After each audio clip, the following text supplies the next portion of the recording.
And we are live. Love it. Well, yes, we are live. Sabah, everybody. Welcome back to the channel. My name is TK Bay, and it is Saturday morning with tech. This is episode 18 on, this is the 2nd of May, if I'm not mistaken, of 2020. And we're basically podcasting or live streaming today to cover some of the good news, obviously some of the main events that's going on this week. As well as also recapping some of the main things that I, covered on the channel, and of course, future plans coming up. As I I'll let people go a little bit before they start showing up. I think comments show up in StreamYard. And hey, good morning, good morning. Old Greg is running in, and as some people were coming in, we'll go ahead and just kind of recapping certain things. Again, it is May 2nd. This is actually going to be also going as far as an actual audio podcast coming in a little bit later on, right after the show is over. I did finally set this up. So last week during our podcast with Juan Carlos Bagnell, he basically gave me a challenge to get people to basically keep reminding me to provide the show as an audio podcast. And then of course, just good morning. Hey, Jonathan, good morning. And so I did actually set it up. It's on Pinecast, I think, if I'm not mistaken. But one of the main things that I'm really, really excited about is the fact that I actually got it submitted over to the Google Play podcast, as well as iTunes. And if I'm not mistaken, I think Spotify as well. And so short answer is the show is now available on RSS feeds on your favorite podcast application, even actually podcasts, if you guys use that app. So I got the show submitted, and it is being hosted. So from now on, as soon as the show is over, just enough time for me basically to download the audio podcast directly from StreamYard. I'll be providing you guys with an audio version of the show, so you guys can listen to it later on, or of course check it out later. And hey, Josh Quinones is in the actual stream. Hey, bud, how you doing? And of course, Dave Burns is in there. Hey, man. Max Lee's teaching me how to use the DaVinci Resolve. That is nice. I like DaVinci. It's a great open source tool. As long as you find everything that you need out of it in the free version, I think it's great. Although there are some really cool features that are available in the paid version, but I think DaVinci is a great tool to learn, especially to start doing your video editing or setting up your channel. So some of the really cool things, I'm really happy to see that one there. So in today's video, again, the live audio podcast will be available. It'll be in the description below after the show is over. So just be aware of that. But if you are subscribed to it on any of the either, Google Play, iTunes, I think Pocket Casts, or even, any of the other music services, you should be able to find it. I think it should be pretty good.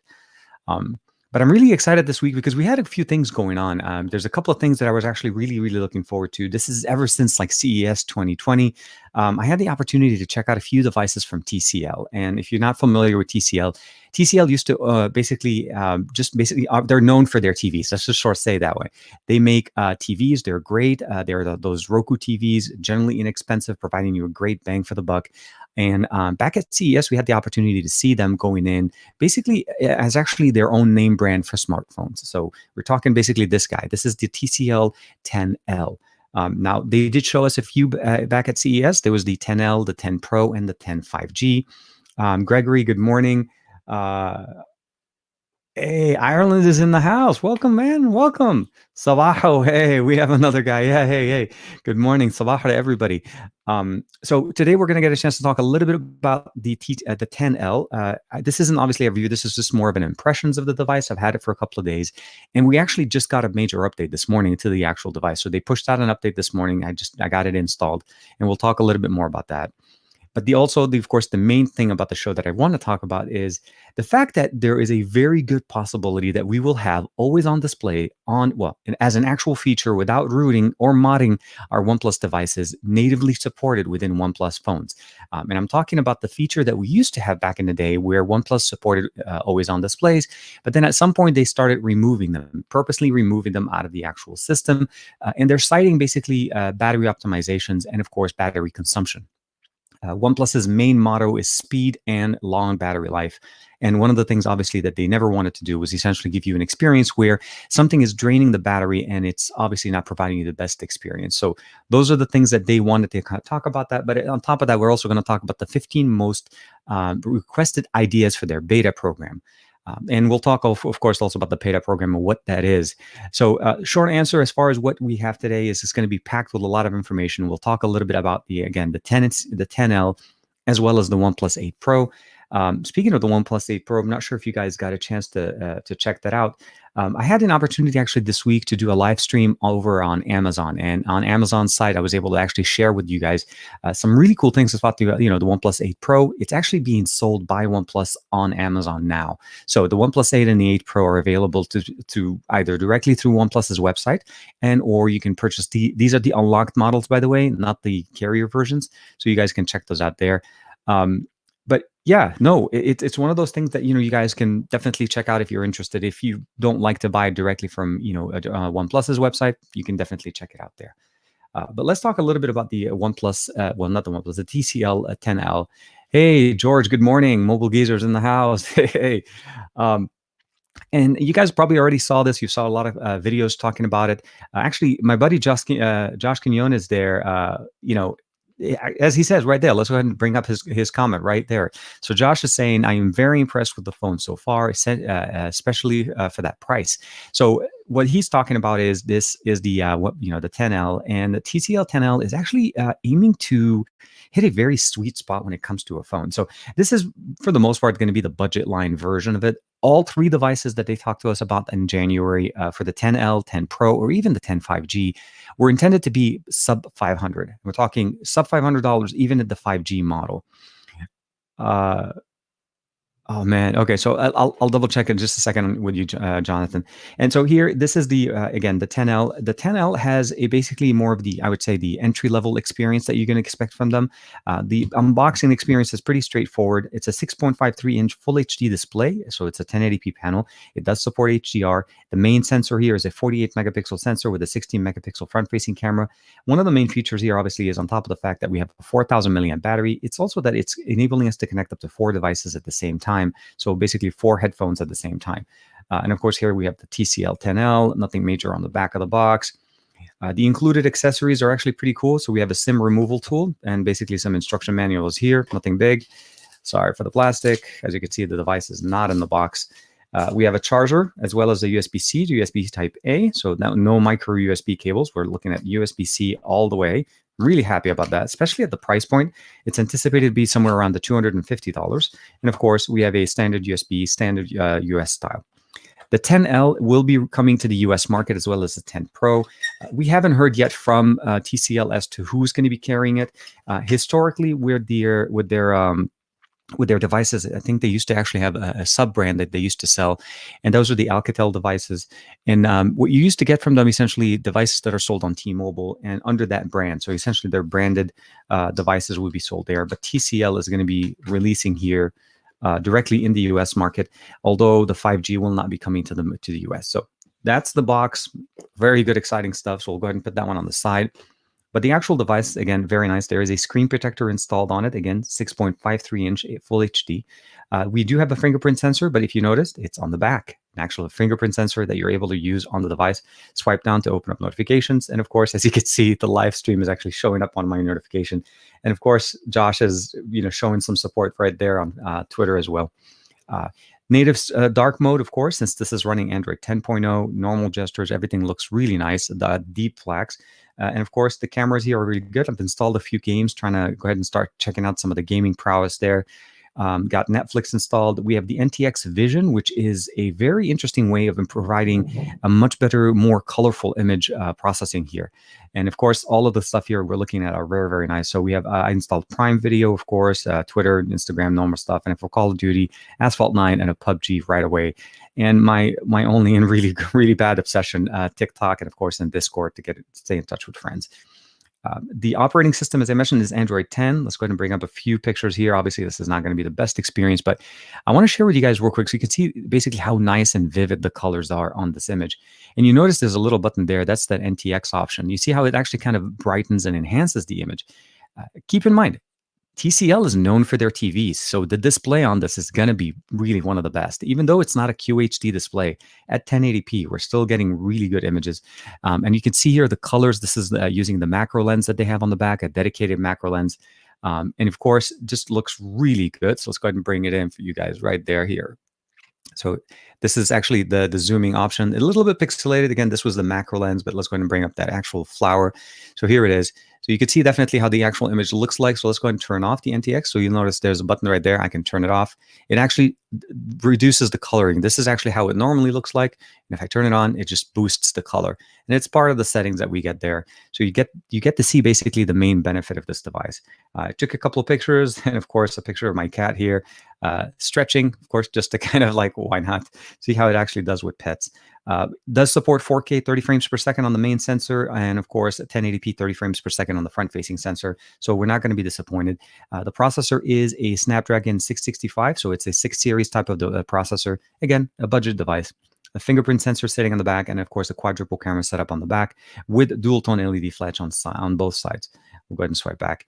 We do have native Android 10.0 gestures, really nice. And again, keep in mind, budget-friendly price with a really good set of cameras. And of course, here we have the Google Assistant on the left, or Google Now, and of course, categorized app drawer, of course, with your more recent applications. As far as the actual settings, if we go in there and see the different categories, network, sound, NTX Vision, that's that one that we were talking about before, and you can see kind of how it works. SDR to HDR for upscaling, and of course, reading mode that you're able to turn on to get a better experience when you're trying to use it just as a standard reading experience. So it's kind of like a Kindle experience, if you'd like. Home screen and wallpapers, you can customize them, of course. And I really like the fact that natively out of the box, we have a swipe down to open notification. Everything is great. One thing you want to be aware of, obviously, you probably saw this thing. It says feedback tool. This is not a standard app. It's not going to be part of the retail package. The devices that we have, and I think Josh probably has the exact same situation. He has, this is basically a pre-production device. So we're getting them, yeah, exactly. It's going to be, so for Robert's question here, he's asking like who sells it. So let's go ahead and bring up some of these really cool comments. So it's going to be going for roughly about $250 exactly. That's the anticipated price point. Josh obviously has been trying it out. He also has the S20 Ultra, and he's definitely impressed with that a lot. So we definitely keep an eye out. We're going to see obviously some more videos going to be covering this. Just a lot of the tech reviewers finally just got these devices a few days ago. We have Matt Tyler in the house as well, and he stopped by to say hi, and he'll be back in about an hour. So we'll see him in a little bit. And just as a heads up for you guys, tomorrow afternoon Pacific Standard Time, if you guys are familiar, I'll be actually well, why am I talking with the hands on? I'm actually going to be going on Matt Tyler's podcast with one of his buddies. So if you guys are looking forward to that, please make sure to hit me up. We'll obviously be tweeting it and keeping you guys on the loop to know exactly when we're going to go live with that. But I'm really excited about that. We'll be joining him and just actually getting a chance to hang out and just talk. And we'll see. We'll see how things go and what are some of the things they would like to chit chat about, and we'll go from there. But yeah, let's go do that. And then the other thing I wanted to double check here is yeah, where do they sell it online? So that's the question. Sorry, that's what I was trying to go back. Robert's asking there. So right now we don't have a word from them, but if there's any indication from where their previous brands used to be, at least they used to sell under T-Mobile store. So my hope essentially is that we'll see it in the T-Mobile store. I don't know if they will. This is again based on previous experience. This is the first time they're going in with their name on their own. So basically, this is an actual TCL phone in the US market. So 10L and the 10 Pro will be coming, both obviously a sub 500. This is going to be closer to the 250 price point. Again, it is a 6 series processor, but again, you're getting a 48 megapixel sensor in the back, 4K 30 frames per second, a 1080p panel that just looks fantastic. Video looks really good. We still have, and this is again, a headphone jack. We actually have a full-fledged headphone jack built into this. The 10 Pro will have an IR blaster, but this one does not. But it has actually, obviously, in one of the microphones. We have a smart button here that gives us the ability of customizing experiences. Now, this is a little bit different than what we've seen on, say, I would say maybe the LG device, where it's basically a one-button function. Meaning, if I press the button once, let's go ahead. I'm pressing the wrong button. So we'll launch the assistant. But if I double press the button, I'm actually able to turn on the flash. And you notice here, it's a double flash and it turns them off. And you can customize this. So if I'll put it in, double press the button again, and I can turn it off. But if I press and hold, I can actually take a screenshot. I can customize these 3 different things, all, of course, in the actual UI when we're going through it. So a really nice smart button, and it actually is a very nice multifunction button. You can really map it to almost anything you want. Camera shortcut is still there. If you double press the power button, that will launch the camera. That's normal. We have modes, different options here. And what you're getting here, obviously, is the HD. The high pixel is where you're able to basically use the sensor, the full 48 megapixel sensor in the back, to be able to take some nature shots. So that's really good for more nature shots and big, I would say, things that are not necessarily moving, but where you want the additional detail because you want to be able to crop in later on. Video mode, as I mentioned to you guys, we can go into the settings real quick. And video resolution here, 4K 30 frames per second will be the maximum, 480 30 at the bottom. And of course, we do have EIS, no OIS. So electronic image stabilizations, no OIS. But again, price point, yeah, you have to kind of set it up. We do have a wide angle lens here, of course, to be able to get in some of those beautiful wide angle shots. I'll go back. I took a picture there. And of course, what we can do here is switch over to the front, and you guys can see the camera. That's you guys right there. We can actually turn it on here. And of course, we have maximum resolution is 1080p at 30, of course, all the way down there. Face beauty is an option you can turn on and turn off. Video stabilization is, again, EIS, volume function, grid line, and of course, you could turn on all the other options. There is a watermark out of the box, so if you guys do get this device and you notice there's a watermark, just go under the auto mode, which is the automatic mode for images, go into the settings, and then let's just find it real quick. I think last time I saw it, shutter storage, grid, and oh, I think I'm still in the video section. No, I am in the auto mode. I am. I know it's in there. There is a button there that says signature or, oh, here it is. Sorry. So here's the watermark button. So anytime you do that, any picture you take, it will basically take it. And of course, if you want to turn on or turn off the shutter sound or mirror it. All in all, I think my initial impression of this device are actually quite positive. Realistically, for the price point, we're getting literally about a 6.5-inch display. It's a 1080p display. Plus, the launcher is actually very nice. It's pretty smooth. Gaming experience, one thing that I would say at this point from the towards the, yeah. So as far as the actual gaming experience, I did get a chance to launch PUBG on this. So again, be aware, obviously the processor is not going to be able to handle the same level of, I would say throughput that you're able to get, let's say on an 865 or even actually a 7 series type of processor. So just expect that it is going to work. And there is a gaming center in here. Let's switch back real quick. I want to share that with you guys. So if we swipe up and just look for game, so let's go ahead and put that in. So here, a game. I'll give it a second. And it should, I found it last time. Let's go ahead and bring it back. Here it is, game mode. I don't know why I didn't find it. So we have the ability of blocking notification, consistent by obviously fixing the brightness level. Double check for gestures. Disable 3-finger screen capture so you don't accidentally initiate something. Disable the smart key in case you want to play it and don't want to actually push it. There is a game turbo built in that you do need to turn on, and by default it is not. So that will help improve the gaming experience right out of the box. And of course, if you just launch the game, it automatically turns on, as it says right there. Game mode is on. And if we go into the settings, we'll go into graphics, high resolution. So high and smooth is the highest we can go. And we actually cannot go up to HD. So even though this is a 1080p panel, I'm hoping that there'll be more of a support on this. And mostly because this device is, officially, it actually hasn't actually even been released yet. So initial impressions, very nice. Haven't had a chance to run it through through its spaces yet. The speaker is a mono speaker, so just be aware of that. But again, headphone jack, Bluetooth connectivity up to 5 devices. The display does have that NTX option to turn on, which gives you the ability of getting some really nice, I would say basically color optimization. It's kind of like a vivid color where the colors look a little bit more popping on the image as far as when you're looking at it, just from regular, even standard images or even videos. So I'm really liking that one. If you're impressed with that. So yeah, no.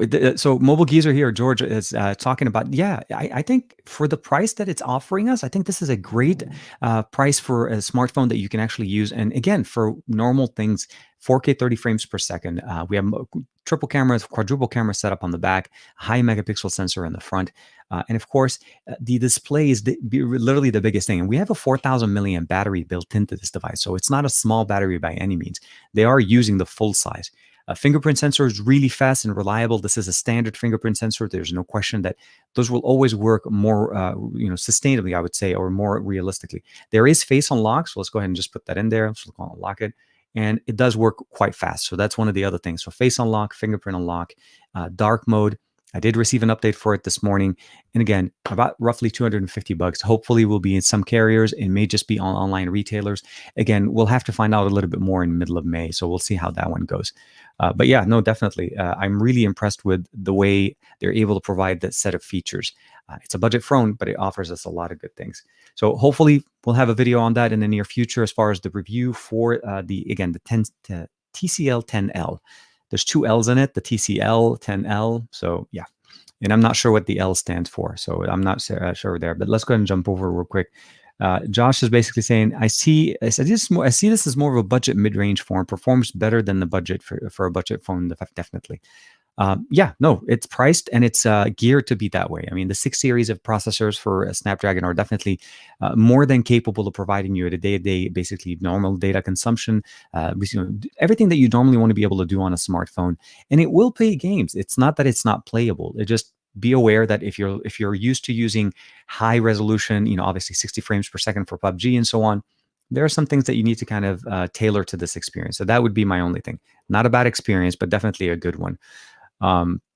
Similar hardware to the Mi A3. Sorry, let's go bring this over. Goran saying it has some similar hardware to the Mi A3. TCL doesn't have Gorilla Glass or UFS 2.1 storage. I need to test that out a little bit.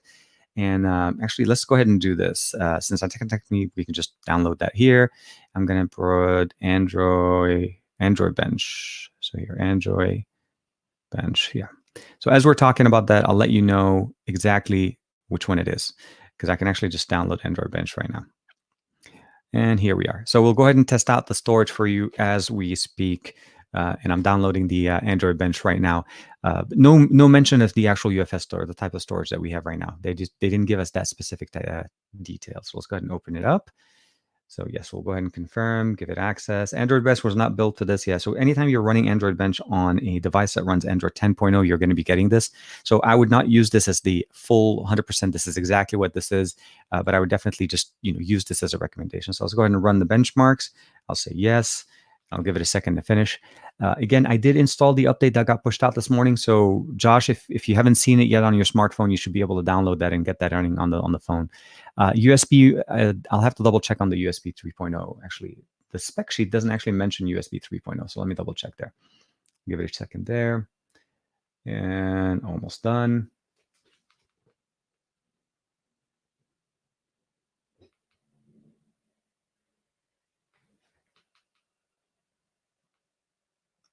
Fixed almost there. Fixed focus lens.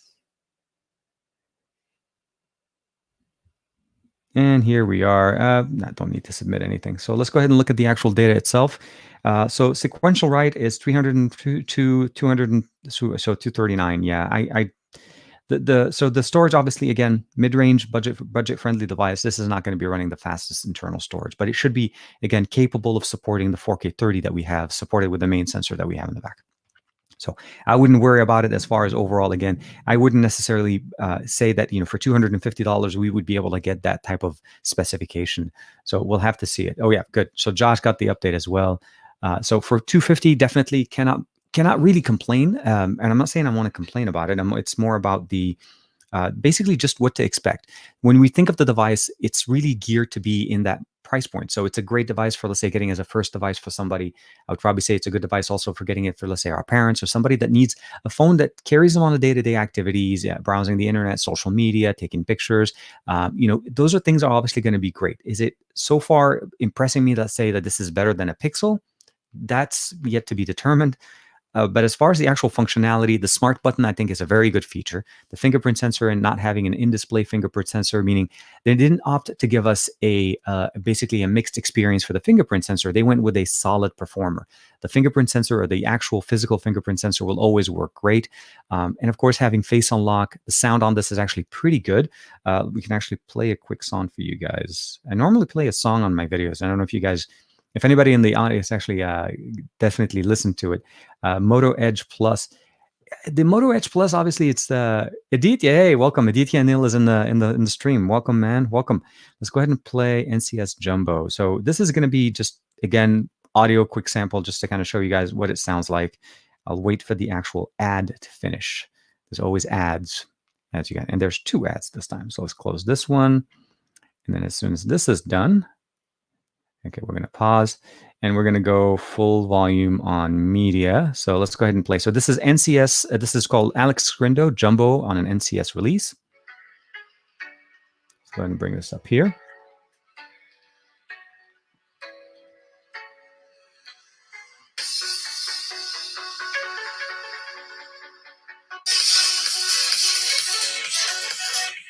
And as you can see, it's a single firing speaker. That's the bottom one right here.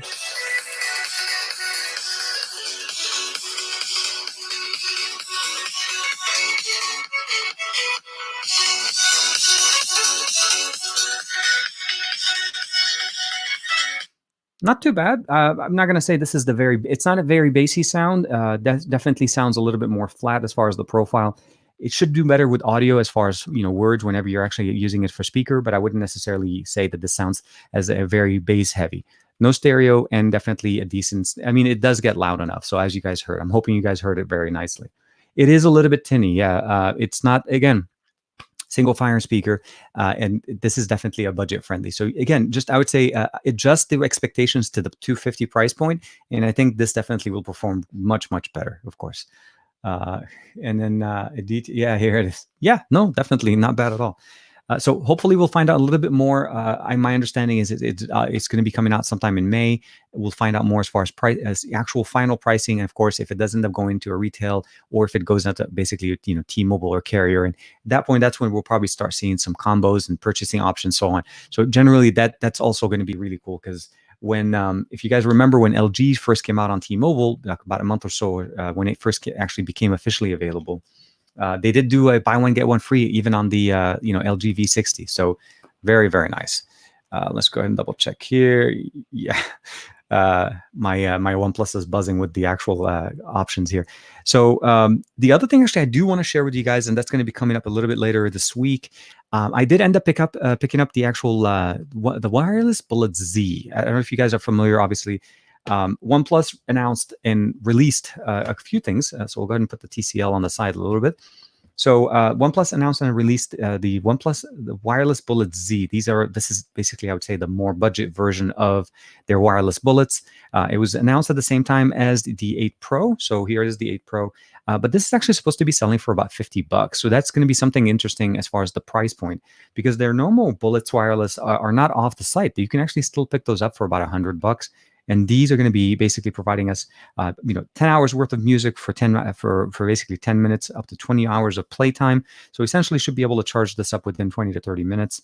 The overall headphones are actually nice. Initial impressions, honestly, as a pair of headphones for $50, using them with the OnePlus 8 Pro, there's specific options and features built into the OnePlus 8 Pro that give you the better experience in here. So I would definitely recommend getting these if you're picking up the OnePlus 8 Pro. I need to test a little bit more with other devices, because I've seen the reviews online. They're talked about the actual OnePlus, the wireless Bullet Zs, and then some of them are saying that they don't sound as good as possible.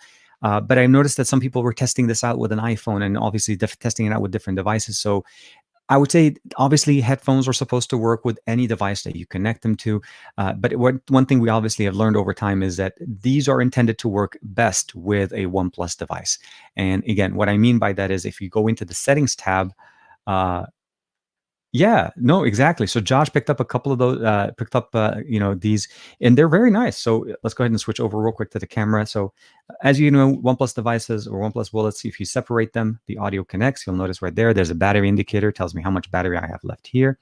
I'll go ahead into the settings, sound and vibration, earphone mode here. And of course we have live caption, but if we could jump in here, there is actually some additional features that you can see. So you'll obviously hear speaker ID, caller ID, audio tone. But if you go into the Dolby settings, there is a specific section right here. Let me go ahead and bring it up for you guys. Earphone and sound enhancement for Android. For adapted the OnePlus Bullets Z, specifically on the OnePlus 8 Pro. So again, special features, and it definitely sounds a lot better here. I'd still again have to test it out with other devices, other smartphones, I would say basically Samsung. I can even test them out obviously with the TCL. But my goal essentially was to kind of share with you guys the experience of how do they compare to the standard bullets, because a lot of people probably already purchased the standard bullets before. Is it worth picking these guys up for $50? Right now, from about 24 hours worth of usage, this is a major win, mostly because I'm using them with the OnePlus 8 Pro. So again, mainly that's the main experience. If you're a OnePlus user, you like them, I think you're going to definitely appreciate them. But again, more videos on that will be coming later on this week. This is the wireless Bullet Z, sell for $50 on Amazon site. I'm very happy with the way they did that. That's actually quite a good. Initially I was a little bit confused why would they release a pair of headphones that's cheaper in a sense than the standard bullets, because you normally want to introduce to true wireless. Everybody thought we were getting true wireless headphones from OnePlus this year, and of course we saw the Bullet Z, which obviously are more budget friendly. So for me overall, I think they're very nice, but again, you need to test it out and use them a little bit. So the camera, did we talk about the cameras? So here, Aditya has a quick question on the camera for the TCL.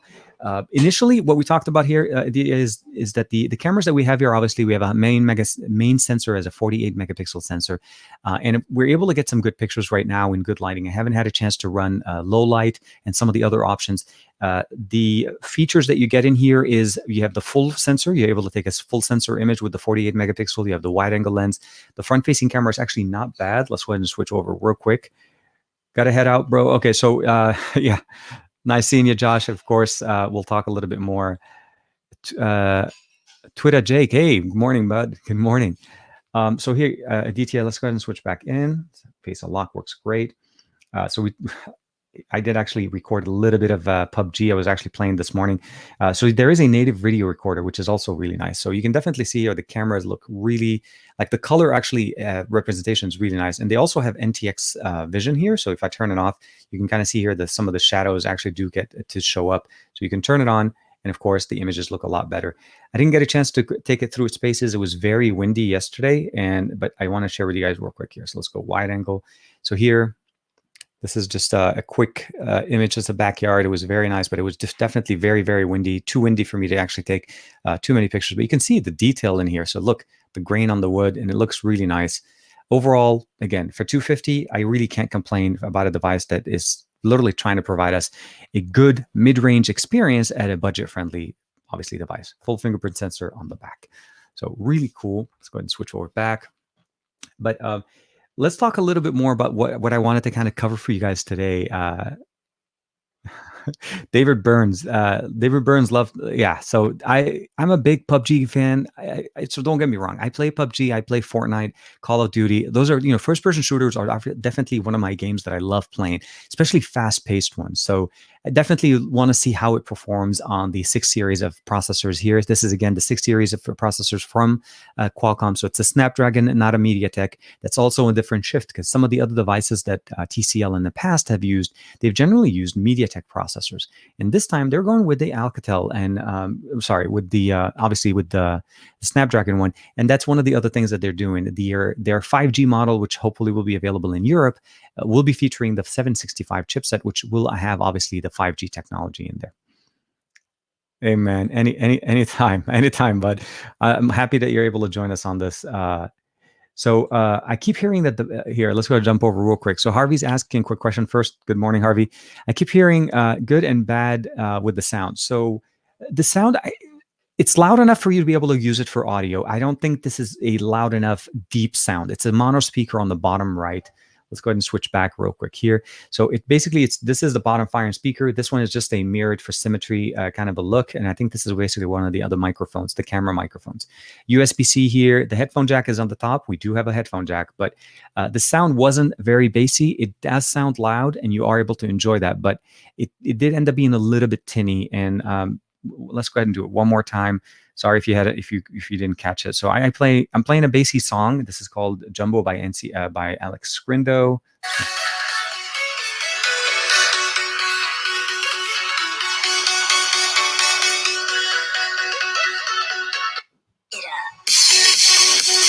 So normally this is where it would be a little bit more bassy. Not a bad experience, but I wouldn't necessarily call this out to be the best sounding speaker. So for me, I feel like because we have a headphone jack, I think we're probably going to be more gravitating towards using the headphone jack there. And of course, up to 4 different headsets connected at the same time via the Bluetooth connectivity there. So I'm really happy about that. But hopefully I answered your question there, Harvey, and hopefully that was a good enough answer. So Goran, here, let me just bring it up here. Yes, no, definitely. Goran, thank you. Thank you. You're being very nice. Hey, it's an HTC. Is that an M7? No, that's an M9, right? Oh man. Hey, Goran, which HTC phone do you have on your avatar? I'd be interested. Yeah. So for David Burns, definitely very nice to have a headphone jack. I think we want to have obviously more devices with headphone jacks. LG is, for me at least, has been spoiling me with headphone jacks. So for me, this is definitely a big thing. And Steve DeRoche. Hey, Steve, did I miss Steve? Oh, good morning. Hey, Sabajo. Hey, good morning. Welcome to the show, man. I appreciate you joining us. Yes. So, and then let's bring it one more time here. Hey, good morning, Lalit. Good morning, Kumar. Good morning, Alan. Man, Para is as well. Hey, and then Goran. Oh, the M7. It is the M7. Yeah, I have my M7. My M7 is the silver color. The M7. That's the OG boom sound HTC front-facing speakers that just blew you away right out of the box. That was like the best experience there. Small phone physically, now by comparison, but I'm really happy with the fact that it existed as a device. And then Harvey, let's bring out Harvey. Okay, I see. Yeah, the headphone jack seems to be a saver in here, definitely, and I'm glad that they did. They included it. We're not losing it. Can't get the DaVinci sound. Oh man, double check your drivers. Make sure you have your drivers installed correctly, and go into the settings and make sure that you have the right inputs. If you're talking about, is it just a playback or if it's just the audio from the actual video? Hopefully, that fixes it. But yeah, let's talk a little bit about OnePlus. OnePlus is stepping up their game, so let's talk a little bit about the history of the always on display. Uh, oh, here, bringing this the Arlan Mirza, your views on the iPhone SE. Right now, I think if you're in the iPhone ecosystem and you're looking into getting a budget-friendly phone from Apple, I think the SE is very much a win as far as the price point for $399. As long as, again, it depends on the form factor and what you're comfortable with. If you're looking for something that you're okay with the form factor, it's a smaller form factor for $399. Great cameras, both the front-facing and the back-facing cameras. The UI, everything is running the latest. Obviously, it's running the A13 Bionic chipset, so it's not going to disappoint. But I would say as long as you're looking for that specific type of experience, and it's tailored to fit the $399. So there are some corners that they needed to cut, but again, it's tailored to fit into that $399. But it gets you into the Apple ecosystem, Apple Watch, HomeKit, all of the things that you normally want to do with an iPhone at the iPhone, basically at an iPhone 8 size type of a phone.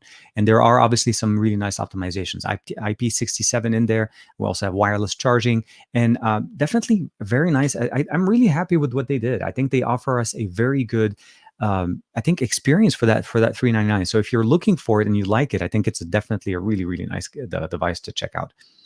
Um, Let's check it. So Ernie's in here. Hey TK, was there any mention about the version of Android it comes with? About half a year update support. It does come up. So I'm assuming you're talking about the 10L, and let me know, Ernie, if I'm mistaken.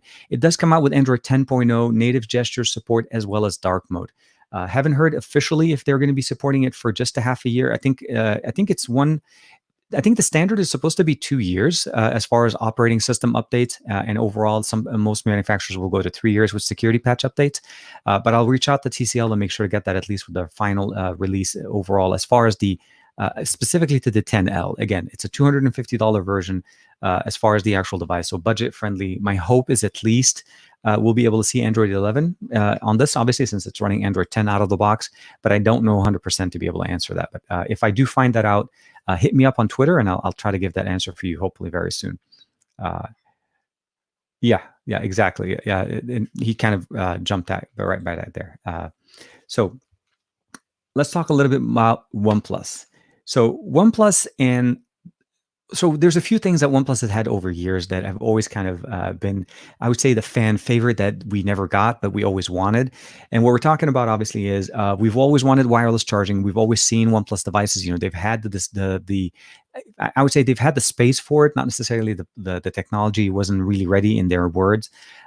So when they went over to with the 6 line of the device, the 6T, I think was it, when they went with the fingerprint sensor under the display, everybody was like, okay, so you no longer have a fingerprint sensor in the back. Why don't we have wireless charging? And we've asked for it from the 7 Pro to 7T, the 7T Pro McLaren edition, and then we finally got it with the 8 Pro. So the 8 Pro has wireless charging, and everybody's happy about that. And I personally am very happy, because not only did they bring it, but they also brought it in with wireless 30-watt wireless charging, which is really, really fast. So I'm really happy with that.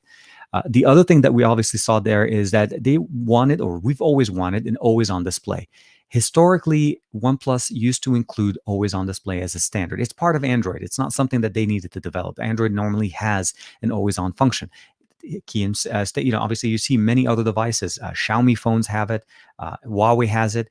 Even standard Pixel line devices, they have an always-on display. It's not that it's a hidden feature.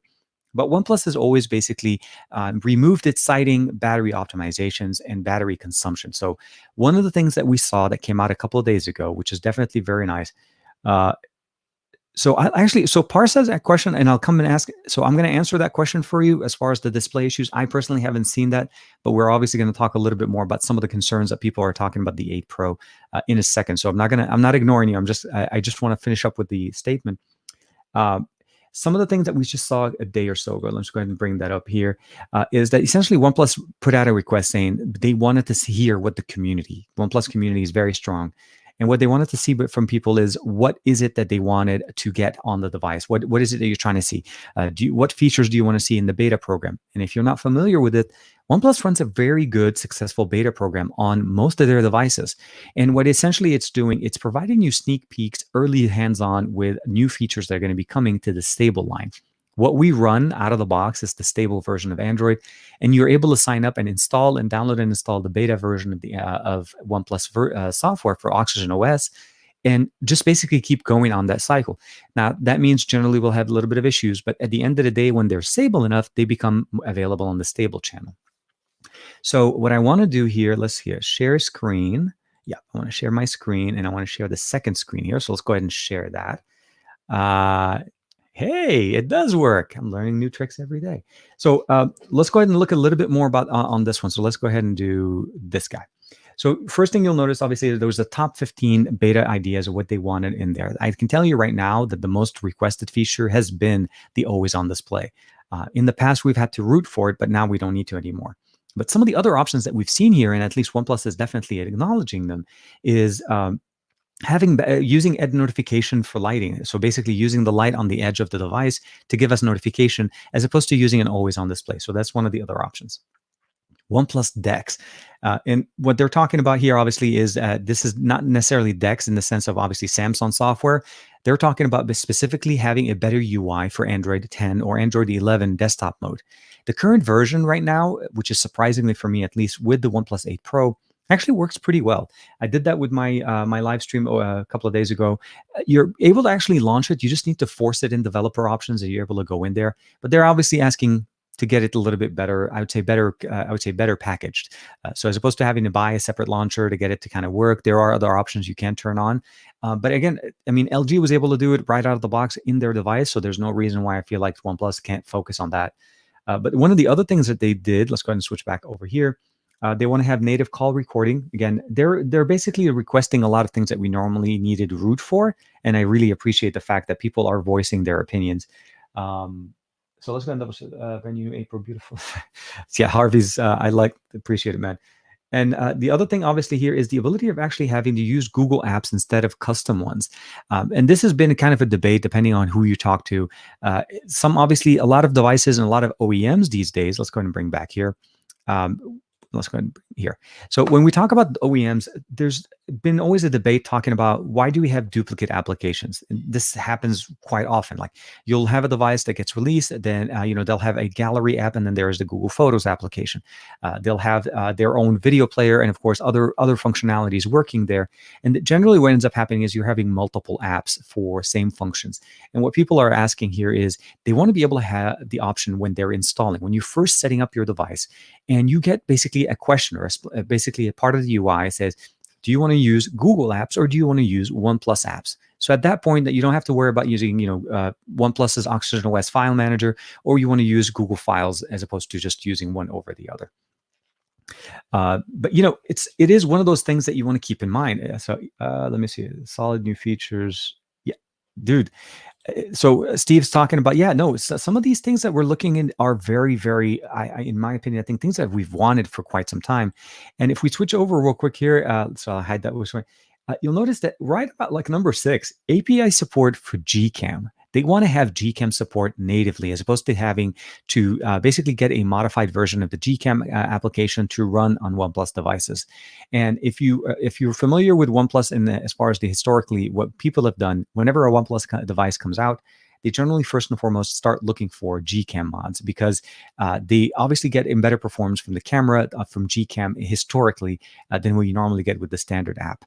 And what I would say at this point is that actually the OnePlus 8, the OnePlus 8 Pro is definitely giving us better experience when it comes to camera. OnePlus is learning a little bit more generation over generation and improvements. And that's one of the things. They can always improve the camera application, but having it natively supported, that's a big game changer if OnePlus decides to go there. Because what we say here essentially is that you're able to just literally copy the APK from a Pixel and not have to have it adapted, and there's no settings to be configured there, and it'll work natively. So they could also even use that as their native cam. But I think there's some concerns there, mostly because of the fact that obviously it's a Google application. It's not part of Android. This is something that they did specifically. So we'll have to see there. But yeah, it's why are we screaming? I don't know. Why? I'm hopefully that's not me, but we'll have to see. Gcam actually worked worse on mine. So it depends. Yeah. So like I said, it's not always the situation. Historically, that's why people have done it. I think I did that on the 7 Pro. And I think it's mostly because of the way the Gcam software is done. But you have to make sure that you enable the right settings file, David. I'm hoping that did you load the configuration file, the right configuration file for it? And if it still gives you problems, I would probably maybe wait for the update to the next version. We'll have to see. So here, that's another good question. So Jack Babington, sorry. I'd like to see an actual theme engine. So, definitely it's What about the Moto Edge Plus? I've seen a lot of interesting things about it. I haven't had a chance to check it out. So unfortunately, I don't have a lot of information for you there. But from what I've seen, it's basically $1,000 version of a flagship of what Motorola thinks they should be able to offer. And there's some obviously pluses and minuses. I think if I'm not mistaken, Michael Fisher put out a video on that yesterday. So it's definitely something to check out there and see why, if it is worth spending. There was some concerns, I think, if I'm not mistaken, that he talked about. But things like this. Going to switch over one more time. So AMOLED dark, obviously, is really, really nice. Custom fingerprint animation, obviously, we already have those things. I don't know why they sent in. I guess they want more. Real-time weather wallpaper. So those things you can also download from the App Store or from the Google Play Store. This is not something very unique. Real one-handed mode. That's something I think that would definitely be beneficial. Boosted capability for the slide alert. I think customizations would be really good. But the last two options are very interesting to me. So adopting a battery charging limit of 80%, meaning not allowing the device to charge above 80 to extend or basically give you a longer battery life. And of course, the ability of actually having variable charging speeds. So for that one, I'm actually going to, let me go ahead and jump out of this view. We'll jump back here. Now, the OnePlus 8 Pro does support variable charging speeds. It's part of the settings. It does actually, you need to turn it on, but I think this one is specifically requesting to kind of just give you that feature. If you also use the wireless charger, you're able to turn on something called bedtime mode that slows down the wireless charging from 30 watts down to a standard 10 watts. So there are things you can do to change the configuration. And the battery limiter, I think, is something that is interesting. But 80%, I would have probably gone up to basically about 90. So basically, as long as you keep your battery roughly between 10 to 90 degree at 90%, that's generally going to keep your battery lasting a lot longer, not letting it stay at 100% too long or let it die too often. So those things are always helpful. But yeah, those are some of the things that are coming out that I'm really interested in, specifically the always on display. So hopefully we'll be able to see it as soon as And if I'm not, this is me quoting OnePlus, mostly not quoting, speculating on OnePlus's side, based on history. Last year with Android 10.0, as soon as the beta version of Android 10 came out, OnePlus released their basically their alpha version of Android 11 or Android 10 back then, and it was available for the 7, I think the 7 Pro as well as the 7, if I'm not mistaken, initially. But if we're going to see this feature is in the new version of Oxygen OS, and the reason why I want to say this is because let's bring this down. This was my favorite part is OnePlus actually answered it. So the top idea was always on display. We hear you, and our OS product team has replied. It is on the roadmap. That's a big thing. That's a big request that OnePlus fans have been wanting for years. So anyways, short answer, I'd be more than happy to be able to get this feature without necessarily needing to root the device out of the box and not have to actually do any kind of modification, affect anything. I mean, OnePlus is really good with this. You don't lose your warranty if you root your phone. But again, just to get that one feature to be able to install exposed and get that on. And most of the time, at least with the 7 Pro, it didn't work 100% the way native always on display, because they actually did a little bit more than just hiding it. In the past, they used to, but now it's not going to be there.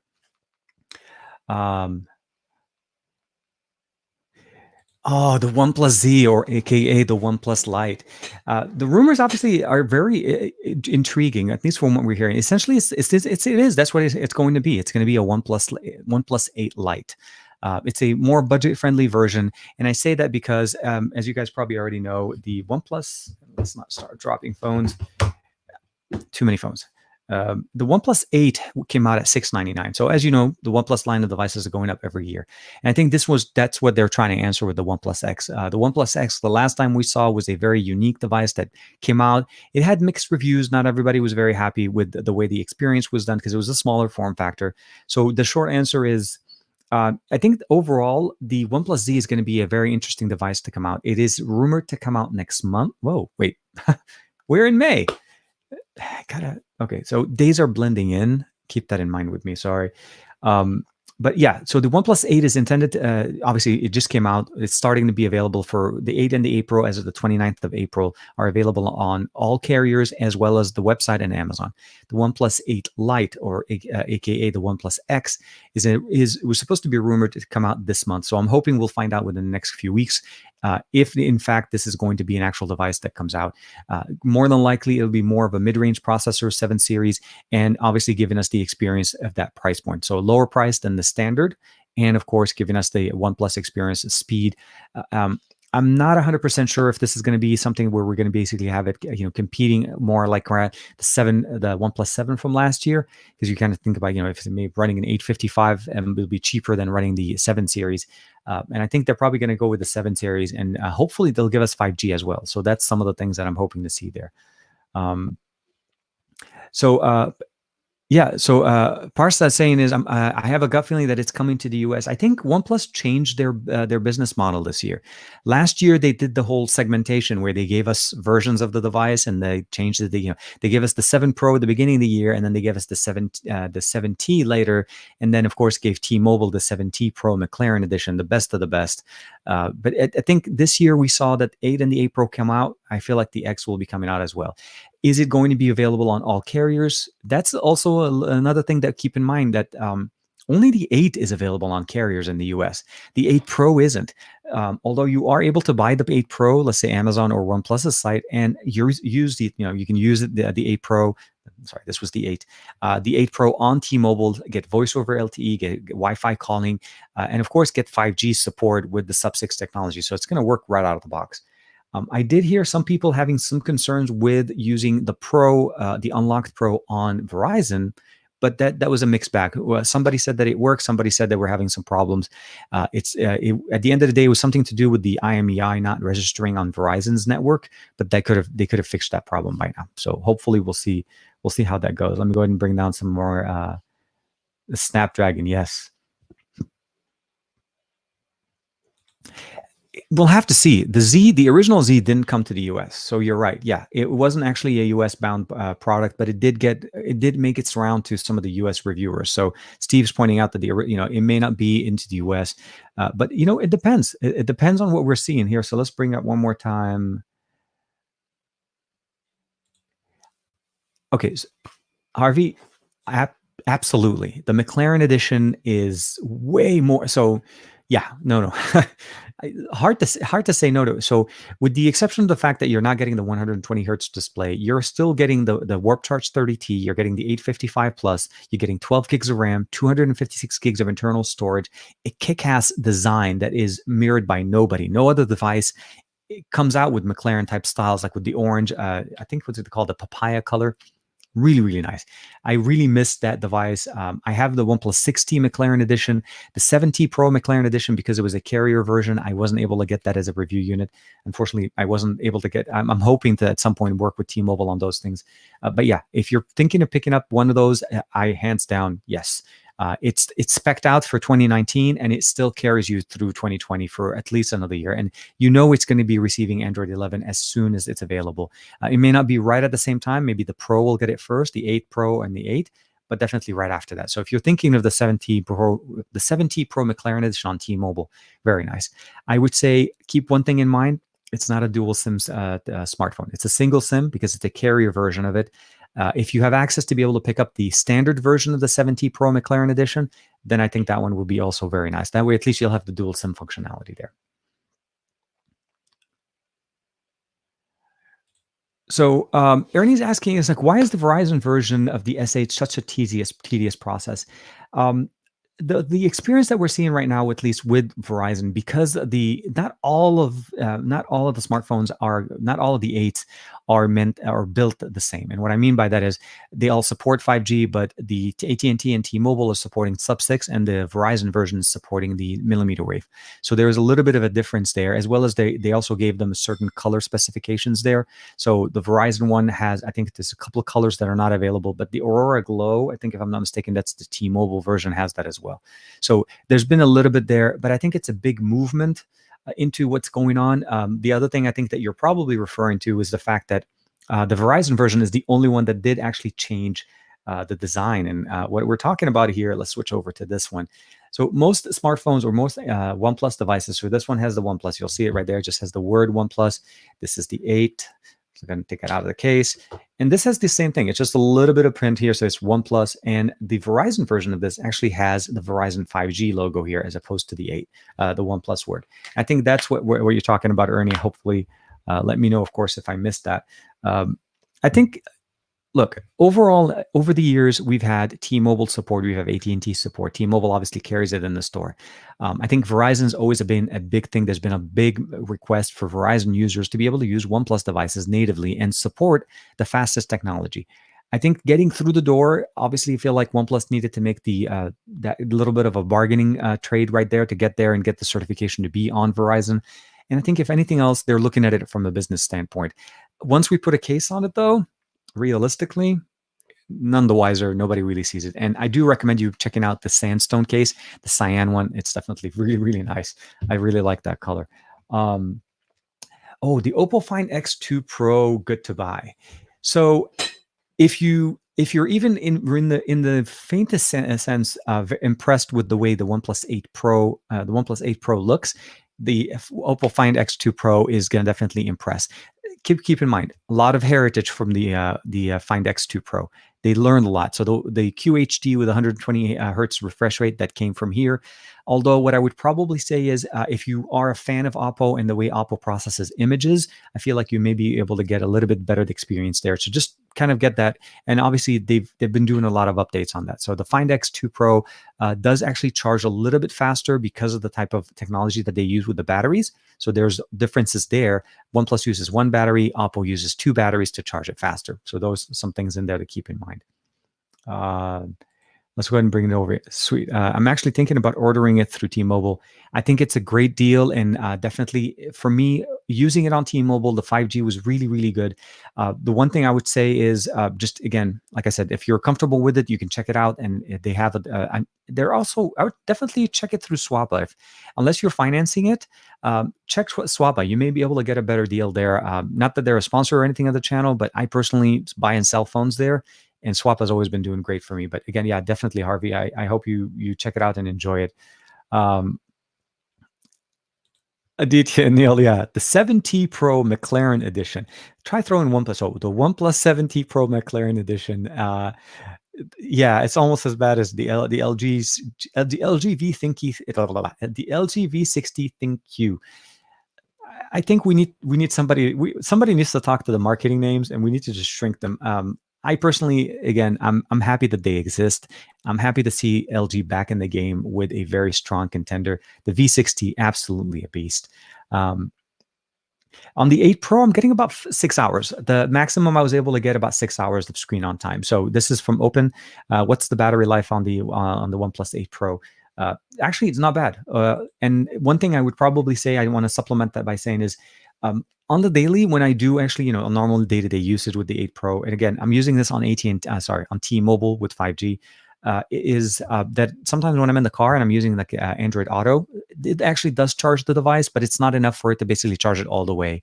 But because it doesn't actually charge it all the way, we definitely get a little bit more battery. But I haven't been disappointed with this. Stereo speakers are absolutely fantastic, and of course, the display is just gorgeous.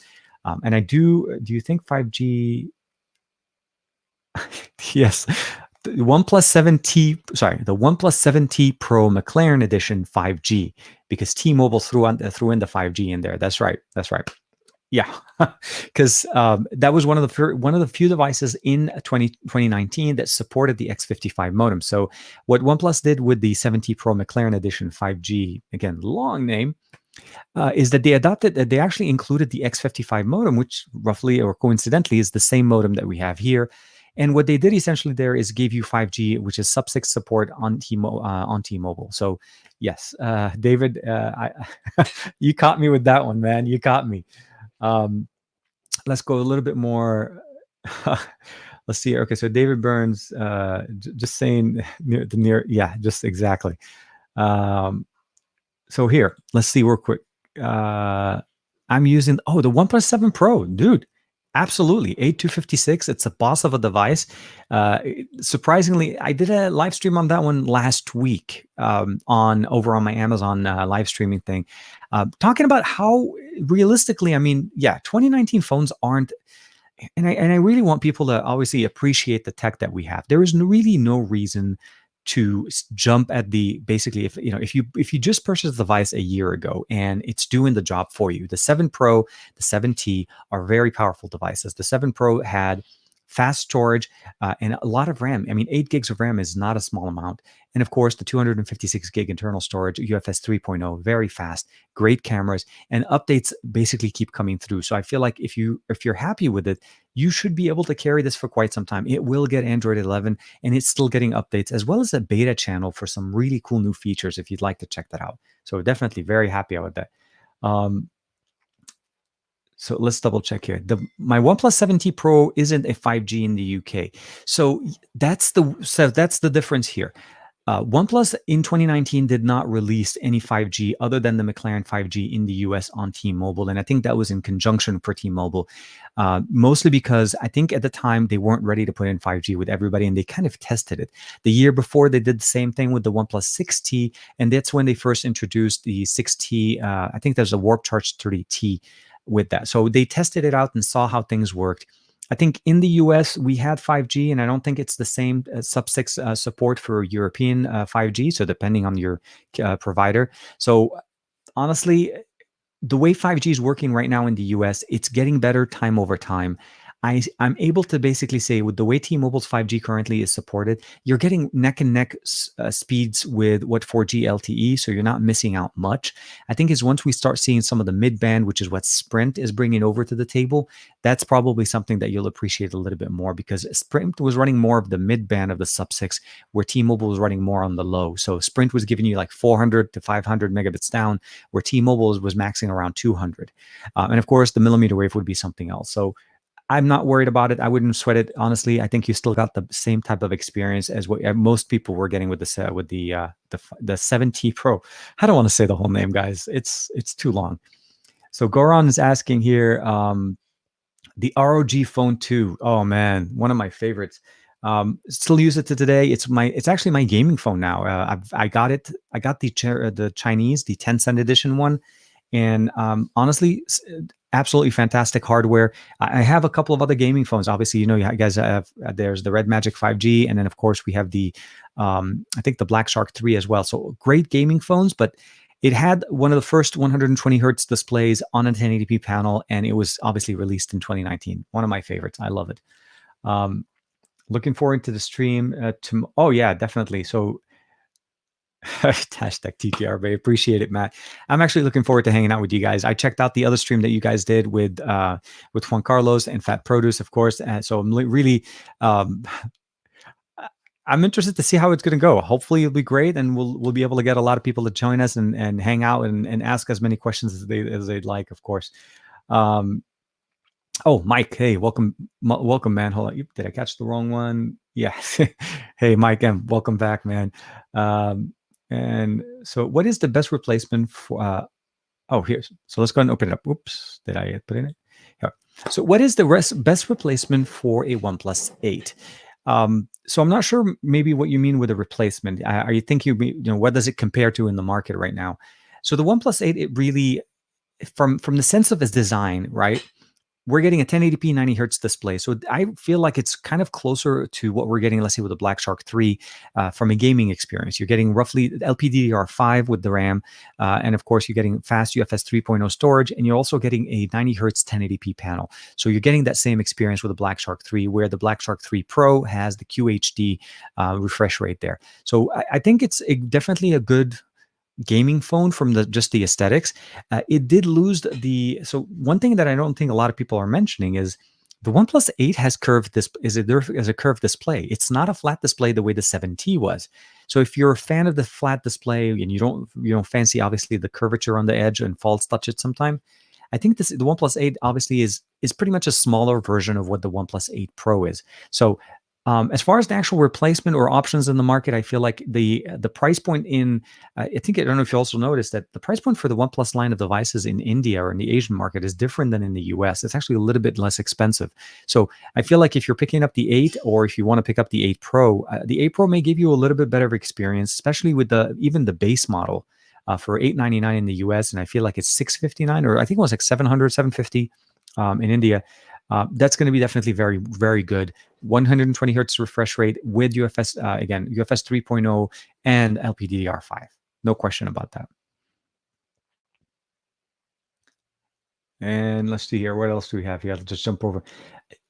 By the way, answering the questions from the live stream is my favorite part of the entire show. I always love jumping into it. So here, that's an interesting question, Dave. The interesting design behind that is obviously, I think, if I want to say this, I think Samsung started us with the curved displays, and then everybody just jumped on it, and then it just kept going and going and going, and then now we have waterfall displays, and then there's that Xiaomi Alpha that just basically is a display all around the phone.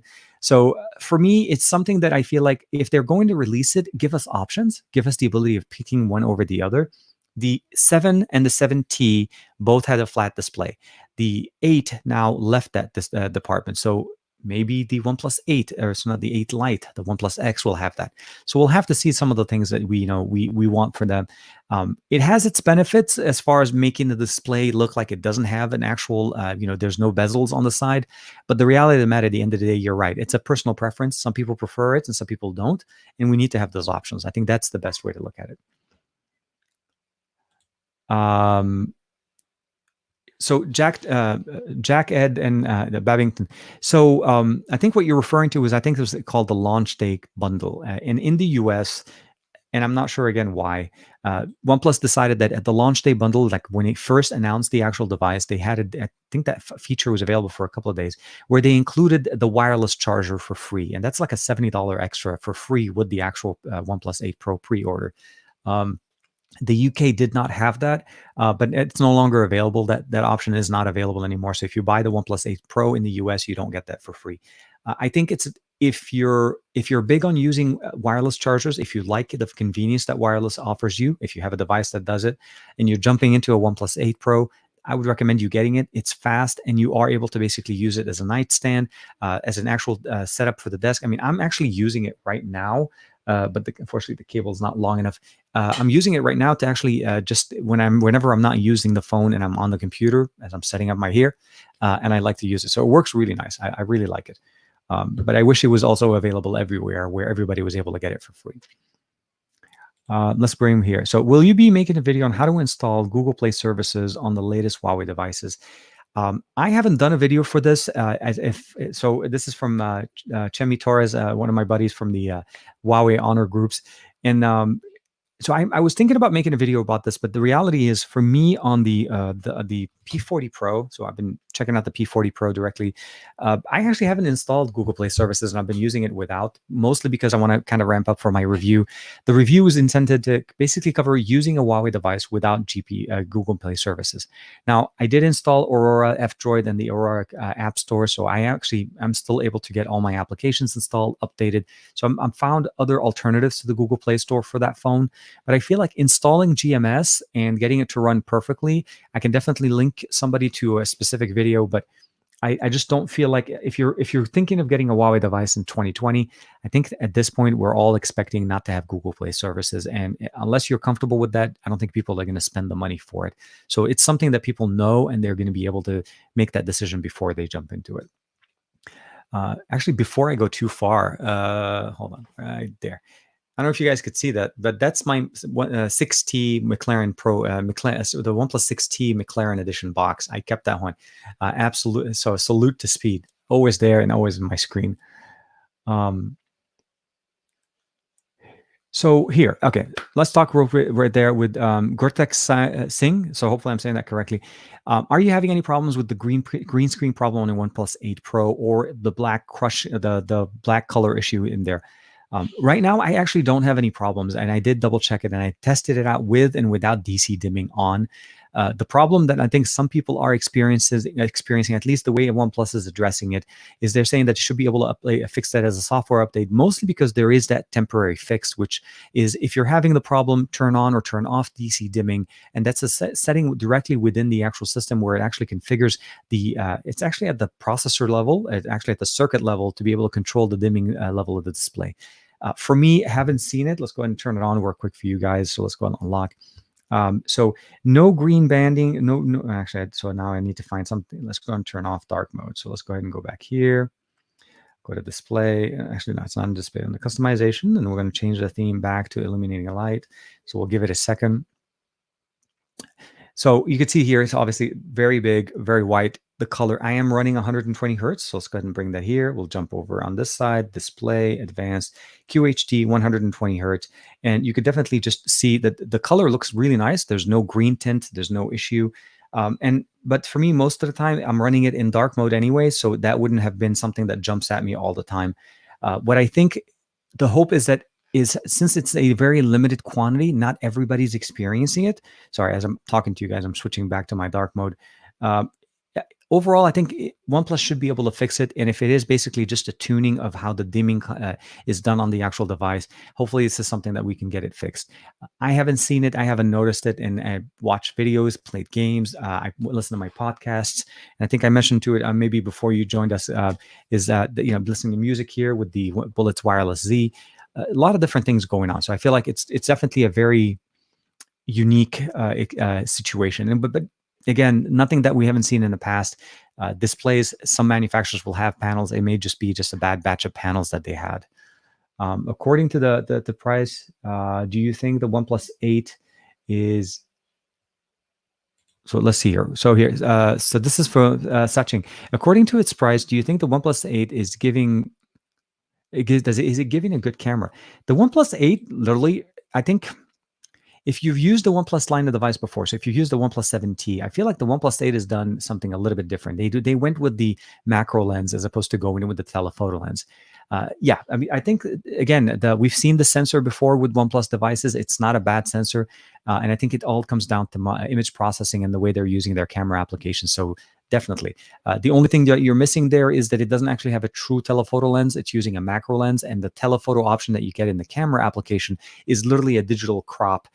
It's something that, if you probably haven't seen that yet, my buddy Juan Carlos did a video talking about the differences between optical zoom as well as digital zoom, and that there's a lot of devices on the market that use a digital zoom at the first step when you're doing a zoom, where it crops in the main sensor, which is a high megapixel sensor. So we still have the 48 megapixel main shooter on the back, and you still get the 4K 60 as well as the 4K 30 frames and 1080p 60 and all of that. So I think the OnePlus 8 is definitely a good buy, a great starting point for $699. It's a little bit more than what we had last year, but the features are very good. I mean, they're doing a really good job with what they're offering us. I don't have an actual straight. I did not get a chance to research to see if they're still using Samsung displays, but the panels on both the 8 and the 8 Pro look really, really nice. I mean, for colors and video playback. Let me just double check that here. They absolutely look fantastic. So let's go ahead and bring it up here. I'm going to bring this up for you guys, just to show you guys just the display here. And let's bring here. We'll play a quick video from YouTube. Not the best source, obviously, since it's going to be compressed, but let's go ahead and play 4K. And not that it plays 4K content, but I want to play for you guys it basically a 4K video because of the color, how they have them, and they do really, really good. So here, let's go ahead and play. Here's a 540. Okay, now we'll give it a second to finish with the ad. 2 ads, of course. That's how we usually do it. So the short answer is the display is just gorgeous. So let's go ahead and bring it here, and so we'll go ahead and bring it up. Switch it over. So here we are. So right now it's auto 360 60p. I'm going to jump over and just obviously go to the highest 1080p 60 HDR. And since the QHD, it does support it, so we'll go ahead and bring it up here.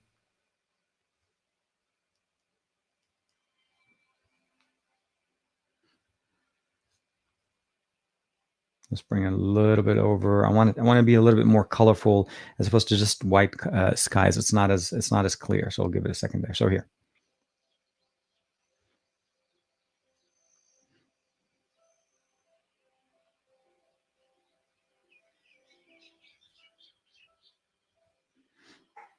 Yeah, believe me, I mean, it looks a lot better here, and of course, we can definitely see it more. Just the color, the depth, it's a beautiful panel, and the camera present there it's not bad at all. So out of the box, it does support all the way up to 1440p, since it's obviously a QHD display running at 120 hertz. So there's no question. I do want to say though that the color white balance temperature isn't set right. So some of the areas where it looked like it was washed out, it actually looked a lot better on the actual device. So let's go ahead and put that up here. The new S21 or the S20, the S20.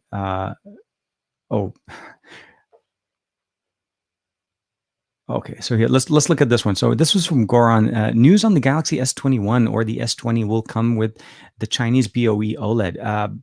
That's a possibility. I mean, it depends. Samsung generally manufactures their own panels, so it depends. I don't see them, really straying away from using their own panels. Obviously, it features their technologies. They're very good. They're known for using, obviously, great panels. They make great panels for their TVs.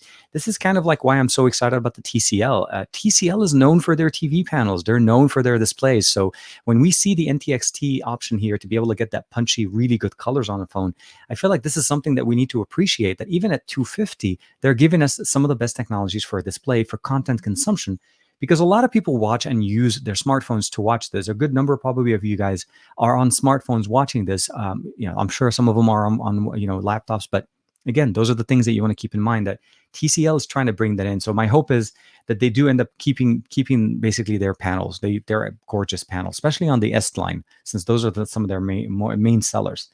Was there any giving? Okay, so here. Was there a need for giving a macro lens instead of a telephoto lens in the OnePlus 8? I think because they realized that they can do the job of what the telephoto lens that they were going to put in there with the digital zoom. It's a high megapixel sensor. The digital zoom on there, it's not going to be any problem. You're not going to notice it realistically. So I think the camera, is kind of a hit and miss for me. Macro is always depending. I always feel like you should be able to use the wide angle lens with with some stabilization on it to get a good macro experience. You don't really need a macro lens, but some manufacturers put it in. I guess I would have preferred having the 7T camera lenses on the 8 with the 8 improvements with the 865 and the 5G. I think that would have been a good combo as well. Let's double check here. Could you please tell me how's the battery life on the 8 and the 8 Pro? So you'd Yudhevir, sorry, Yudhevir Sharma. We kind of answered that a little bit before. I've been focusing mostly on the 8 Pro, about roughly about 6 hours of screen on time for me. And this is with QHD as well as 5G on this. So it's actually pretty good. And as you could probably already saw with the other video that I posted not that long ago, it's basically 0 to 100% with the wired charger in an hour and 1 minute, and 0 to 100% with the wireless charger in an hour and 4 minutes. So very fast and definitely very long battery life. All day battery life for me, no question. Android Auto, pictures, playing games, watching movies. And I've been playing a lot of games on this device because I'm trying to finish up my review for it. And I'm trying to find more games that are supporting basically Android 10.0, not Android, sorry, 120 hertz refresh rate on this to get the full potential of this device. Let's jump real quick here. Muhammad Mahsour, first welcome, man. And one thing I would probably say is it's one of those sensors that they added on the back of the device. So you notice right here, the OnePlus 8 Pro has 4 cameras on the back, 3, 4. And one of those camera sensors is they call it a color filter.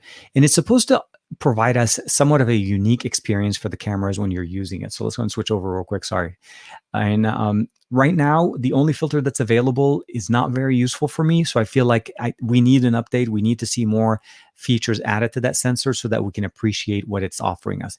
I don't feel like it's providing us exactly what most people think whenever we're getting a color filter. Because to be able to use it, so on the phone right now, so you go into the camera application, you jump into the photo, you have to turn on the filters, and it's all the way on the right side, that photochromic image. So you'll notice, so let's do a quick comparison real quick. So here's a quick picture. So here's the OnePlus 8. I'm going to take a picture with it standard. I'm going to jump over to the photochromic.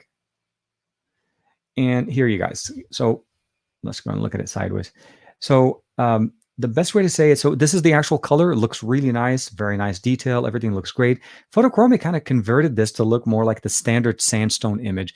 And but right now I got a lot of additional noise added in here. The color here, I mean, it's great, but the office is very lit and we shouldn't have as much noise when it uses the filter. So I probably would say it's a nice thing to have, but I wouldn't necessarily buy the phone for it right now. I feel like it needs a little bit more work to get more features with it. So hopefully we'll see how that goes.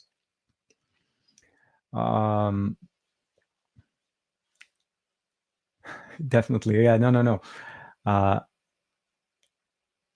Anytime, dude. And I appreciate the compliment. Yeah, I wish everybody liked it. But yeah, no.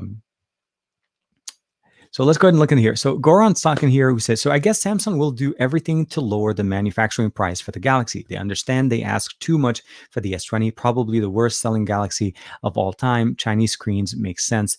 So the reality of the matter is, yes, I think we've reached a point in the market that the year over year, by the way, thank you very much, Goran, for the comment there, that year over year, we've seen basically price increases, right? Every time we look at a phone, every year it comes out, it generally comes out a little bit more. This year, we started basically the lowest end. And mind you, the S20 did drop in price, but at launch, the S20 started at $999. That's the entry level, the 6.2-inch version of the S20 lines. We went up all the way to 6.9, about $1,500 to $1,399 at the entry level for the S20 Ultra. So for me, I feel like Samsung needs to offer us that mid-tier. They've taken the S line from what used to be the $600 to $700 line, $800, and now they've bumped them into $1,000. I mean, it did drop to $799 for the S20, just kind of point of reference. But yeah, no, definitely. I feel like they need to bring it in. So what I feel like it's going to happen is either the A line is going to basically get bumped up, or we're going to start seeing some more devices in the S line Lite of devices. In January at CES, we saw the S10 Lite and the S20, the S10 yeah, the S10 Lite and I think the Note 10 Lite announced, and they were coming into different markets. And those were using the 855 chipset of last year's S20 line of devices. I think the S10 Lite was using this, the 855, and I think the Note 10 Lite was using the Exynos version of that from, again, a 2019 chipset. So if we see those coming out and having more devices, I think those will bring down the prices a little bit. Although I'm not sure when in the life cycle of releases, they'll usually do the S line at the beginning of the year, the Note line at the end of the year. They would be able to release it. But I think that will fill the gap and give us a little bit better experience. Switching the display may reduce the cost, but keep in mind, in-house will always be cheaper than buying it from somebody else.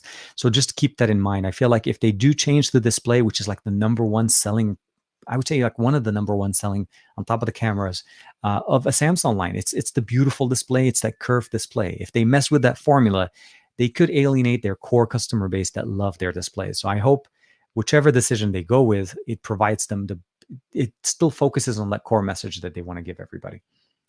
Man. Oh man, it's like the beard maintenance tip for the winter. Yeah, man. No, I definitely, yeah, no. I've always wondered if I should do a video on how to maintain the beard, but I feel like there's so many good ones on YouTube and so on.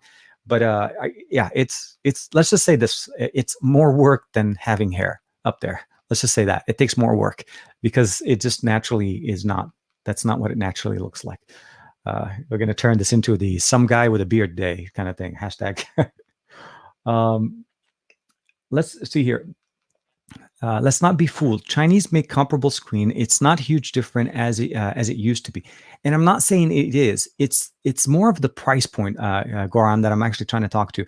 Is think of it this way: when you make your own displays, when you actually have the manufacturing line to make displays for smartphones, that's what I'm trying to refer to. There's a margin of benefit there because they're making money off of their own display, putting it in their own phone, as opposed to buying it from another company. Even if it is a little bit cheaper, there's that whole the sum of all parts, and that's I think what things are going in. There's nothing wrong with Chinese made displays. We have many devices on the market that use them, but my thing would be essentially is just again the type of technology. It's the first thing that you see on a Galaxy. It's the display. So as long as they stay true, with whichever manufacturer they go with, they should be okay. My only thing was just mostly is that's what they do. What I say. Hashtag the beard guy. Hey, dude, we're in the same club, man. Yours is rocking. You're rocking a good one as well. So here, let's open up here real quick. So, what is the OnePlus Dex, which is coming to Oxford West's future saw that in news? So yeah, no, this is one of those things that they talked about. Let's bring back the list here, just to kind of recap it real quick for you guys. So. Budavir Sharma is saying, what is that OnePlus Dex? OnePlus Dex. I think what they're talking about here is pretty straightforward. The experience of obviously having a desktop-like experience. Currently, Android 10. Why not? Let me show you what I mean. I love being able to talk about things, but I also love being able to share with you guys what they look like. So here, what we're doing, what I want to do for you guys here is here's the OnePlus 8 Pro. I'm going to go ahead and plug it in. So obviously, OnePlus supports the display. So you can actually mirror your display directly in there. But what I'm going to do here is I'm going to actually switch it over and actually show you what it looks like. So here, this is the desktop experience. And I apologize for going quiet for a second there. So here's the desktop experience on OnePlus. You can turn it on by going into the settings and turning on that function directly and forcing desktop. You can also launch it by opening up different applications. So we'll go ahead and open up YouTube. And again, this is straight from the phone. We'll open up the application. So I just realized, so I need to close YouTube on my phone because it won't open it up because it's open on the main display. So let's go ahead and open up here. Yeah, so here it's not a final software. Let's go ahead and open up something else because that was one of the other things. So what they're talking about is making this a little bit more streamlined as an actual service. So let's go ahead and open up. Let's go to YouTube Music. So here, this is one. So I'm just gonna say, let's open up something else. Let's open up something not Thumper game. Let's open up. Well, let's see how the gallery opens up. So here's the gallery app, and you can go full screen. And opens up all the way. So here's the camera. This is that picture that I just took for you guys. So you can see right there that's the actual picture we took. And if we scroll, I hope I can scroll. Oh, so that's the Android 10.0 gesture. So here's the original image. So they're saying that they want to be able to basically get a better experience using Android desktop mode on the OnePlus devices, and they want to call it the OnePlus Dex.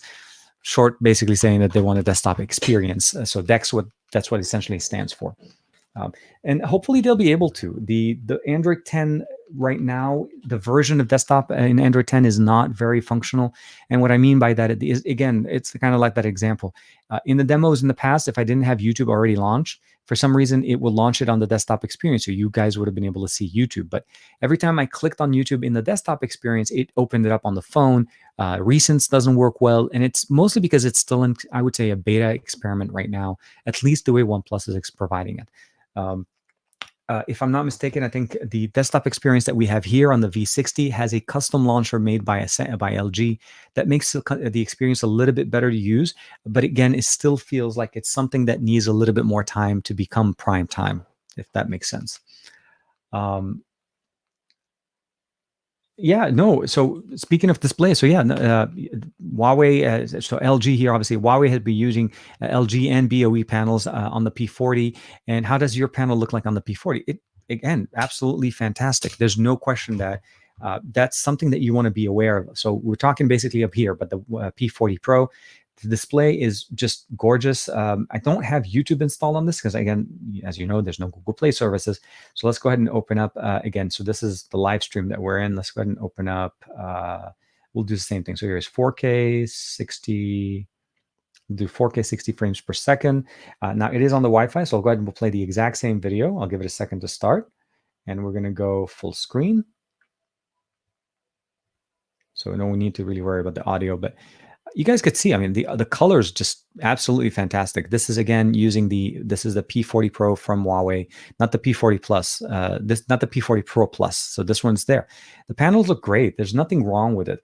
It's just that for me, when a company makes their own panels, it's like saying LG will be using a Samsung panel.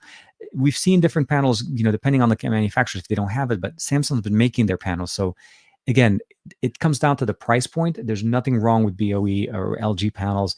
I think LG makes some great OLED panels, and we're all happy, obviously, that they're bringing OLED to all of their devices. So I really love it. And I feel like the type of panels is taking over things. So let's do real quick here. So Sheikh Azan, sorry, hopefully I'm saying that correctly. Can you do please a comparison between the OnePlus 7 Pro and the OnePlus 8 Pro's display side by side with a video? That's not a bad idea. I think the display quality and what we're getting with the different technologies obviously is something that you want to be aware of. Obviously, the 8 Pro is a higher resolution. It's a higher resolution 120 hertz display. It's not a higher resolution per se. It is a little bit bigger. So I love it that whenever we talk about phones, it's always a situation where they're within arm's length. Let me see if I actually have. And here we are. So yeah, no, definitely. And we're talking basically about these two guys, the 7 Pro and the 8 Pro. I can definitely work on something like that because I feel like a lot of people don't really think of the fact that the display is actually, the form factor is a little bit better. It's not as wide, it's longer. And of course, the 120 hertz display with the optimizations there are definitely really, really nice. Let's go and switch back here. TVs, but for smartphone product, so Goran, I wouldn't necessarily say that they're the worst panels. I feel like depending on what they've used. Historically, they've gone flip-flop back between IPS and OLED. They introduced OLED for some time and then went back. And I think with the V60, we have the OLED panel. I think what their focus needs to be is to provide you a consistent experience. But yeah, I feel like they should be able to apply some of their technologies that they have on their 8K, 4K, some of the new tech that we see with the LG displays on their phones. I feel like that's something that is lost and they need to focus more on. The LG G6 is IPS. Let me touch it. So yeah, the G6 panel, definitely very nice. There's nothing wrong with IPS. The IPS, I think, is really good. It gets really bright and definitely really nice. But again, it depends on the preference. But at the end of the day, OLED will always be more battery friendly. That's the better way to say it. So that's a very interesting question. I would say if you're in the market to pick up a phone right now, I think the the 8T won't have what the 8 Pro has right now. I don't think that the 8T will get basically the 120 hertz QHD display. I think the 8T, if anything else, if there is a second iteration, although we've heard from Qualcomm that they will not be an 865 plus, that could change, but currently not on the plan. That probably will just see maybe some updated internals, maybe a little bit bigger display, a few extra features, but it's not going to be that big of a difference. Realistically, I would say just jump into whatever you're more comfortable with. And of course, if you wait a little bit longer, the 8 may end up basically be a little bit cheaper on the secondary market. Although I'm not 100% sure how the secondary market is in different countries. I know for me, at least in the past, where I've had to send a device to India, I can't ship used devices there. So let me know if you have any more insight into how does the secondary market work with OnePlus, at least in India. In the US, they usually hold their value pretty well, but they generally drop a little bit less than what the retail market is, like Swappa or some sites like that here in the US. So yeah, no, definitely. Comparison there, Aditya. So here's another question or comment from Aditya. Hope you have a safe way through the phone stores. Yeah, glass sealed backs will prolong. It would prolong discharging when the storage could possibly lead to some damage into battery and safety first. So yeah, battery safety and battery technologies that we're seeing as time goes on have had the experience of basically saying everybody wants faster batteries if everybody wants to charge their batteries very fast. But that generally comes into obviously temperatures. Thermals are always a big concern, obviously, when you're charging your devices. And I've shown those in my videos when I do comparisons for battery charging. I always love to include temperatures because some people will just say, oh yeah, look, this goes really fast. But the fact of the matter is a device that goes over 100 degrees when it's charging will definitely damage the battery over time, and you're not going to be able to get that capacity over time. So as time goes on, you are going to basically see some degradation in performance on the battery. Conversely, when you have a device like the OnePlus, not the OnePlus, the iPhone 8, sorry, the iPhone SE 2, where you have a small battery that is intended to basically run a very powerful processor. It's like, a Maserati engine on a 2-gallon tank. It's a very bad analogy. I'm trying to mirror what Juan Carlos does, but essentially is a high performance engine on a car that doesn't have enough gas to basically keep it going all the time. May end up having some implications over time. So I think where Oppo does decide to go through where, as opposed to saying we're going to keep pushing that one battery pack to go very fast, they're splitting it up by using 2 batteries. I think that's a very good approach and a very strong approach for devices. And what I mean by that is this is something that we've seen with a lot of different Oppo phones. So like this is the Reno 3 Pro. Again, an India specific version of the device that doesn't work for me. So I haven't been able to use it mostly in the US. I think it's a better approach, but we need to keep in mind battery life and battery health, because if anything, obviously that's one thing that Apple has been doing over years. As battery performance drops, they tend to throttle your phone because of that. So here, so OnePlus should be able to hold good value. OnePlus 3T still sells for about 150. I think that's a big win for OnePlus if you think about it. The reality is that this is something that we all appreciate about OnePlus is the fact that they hold value very well in the secondary market, specifically for year over year, because they are supported and you are able to still get updates on them. So that's one of the really nice one. By the way, the OnePlus 3Ts was my favorite for that year, mostly because of the design that they decided to go with. Is just definitely one of the nicer ones. I like that one. So OnePlus is not a flagship killer. They're increasing their prices continuously. And what do you have to say about that? Well, so the term flagship killer obviously was, I think, pretty much cornered, or their cornerstone with that was with the OnePlus One. It was a $299 device that was competing with devices that were at $500 and $600. So one thing I have to say for OnePlus, they may not be necessarily providing us the price points that they gave us in the past. And year over year, like you said, their prices do go up. Their maxed version, their best version of their devices is at $999. They did adjust their price points for the Indian market to be able to provide basically a more comparable experience for the market that they're in. Obviously, they needed to be aware of that. I feel like the use of flagship killer, I probably wouldn't use that anymore. I probably would say they're more known as the speed king. At least that's how I like to call them. They're focused so heavily on providing us a very fast, long battery life, and of course, just focusing on anything that relates to speed. So I think they've moved away from that. So I wouldn't necessarily use the flagship killer. I want to say the Pocophone. A lot of people start using the Pocophone as the flagship killer as well. So those are the things that you want to keep in mind. It's something that I think it depends on the market of where you're in. OnePlus is definitely becoming more and more going into the mainstream. They're going into main carriers. So I think the approach has changed, but I have not seen them use the flagship killer, but sadly we all want them to be. So maybe the OnePlus X or the OnePlus 8 Lite will be basically giving us that experience at a much lower price point. So we'll have to see how that goes.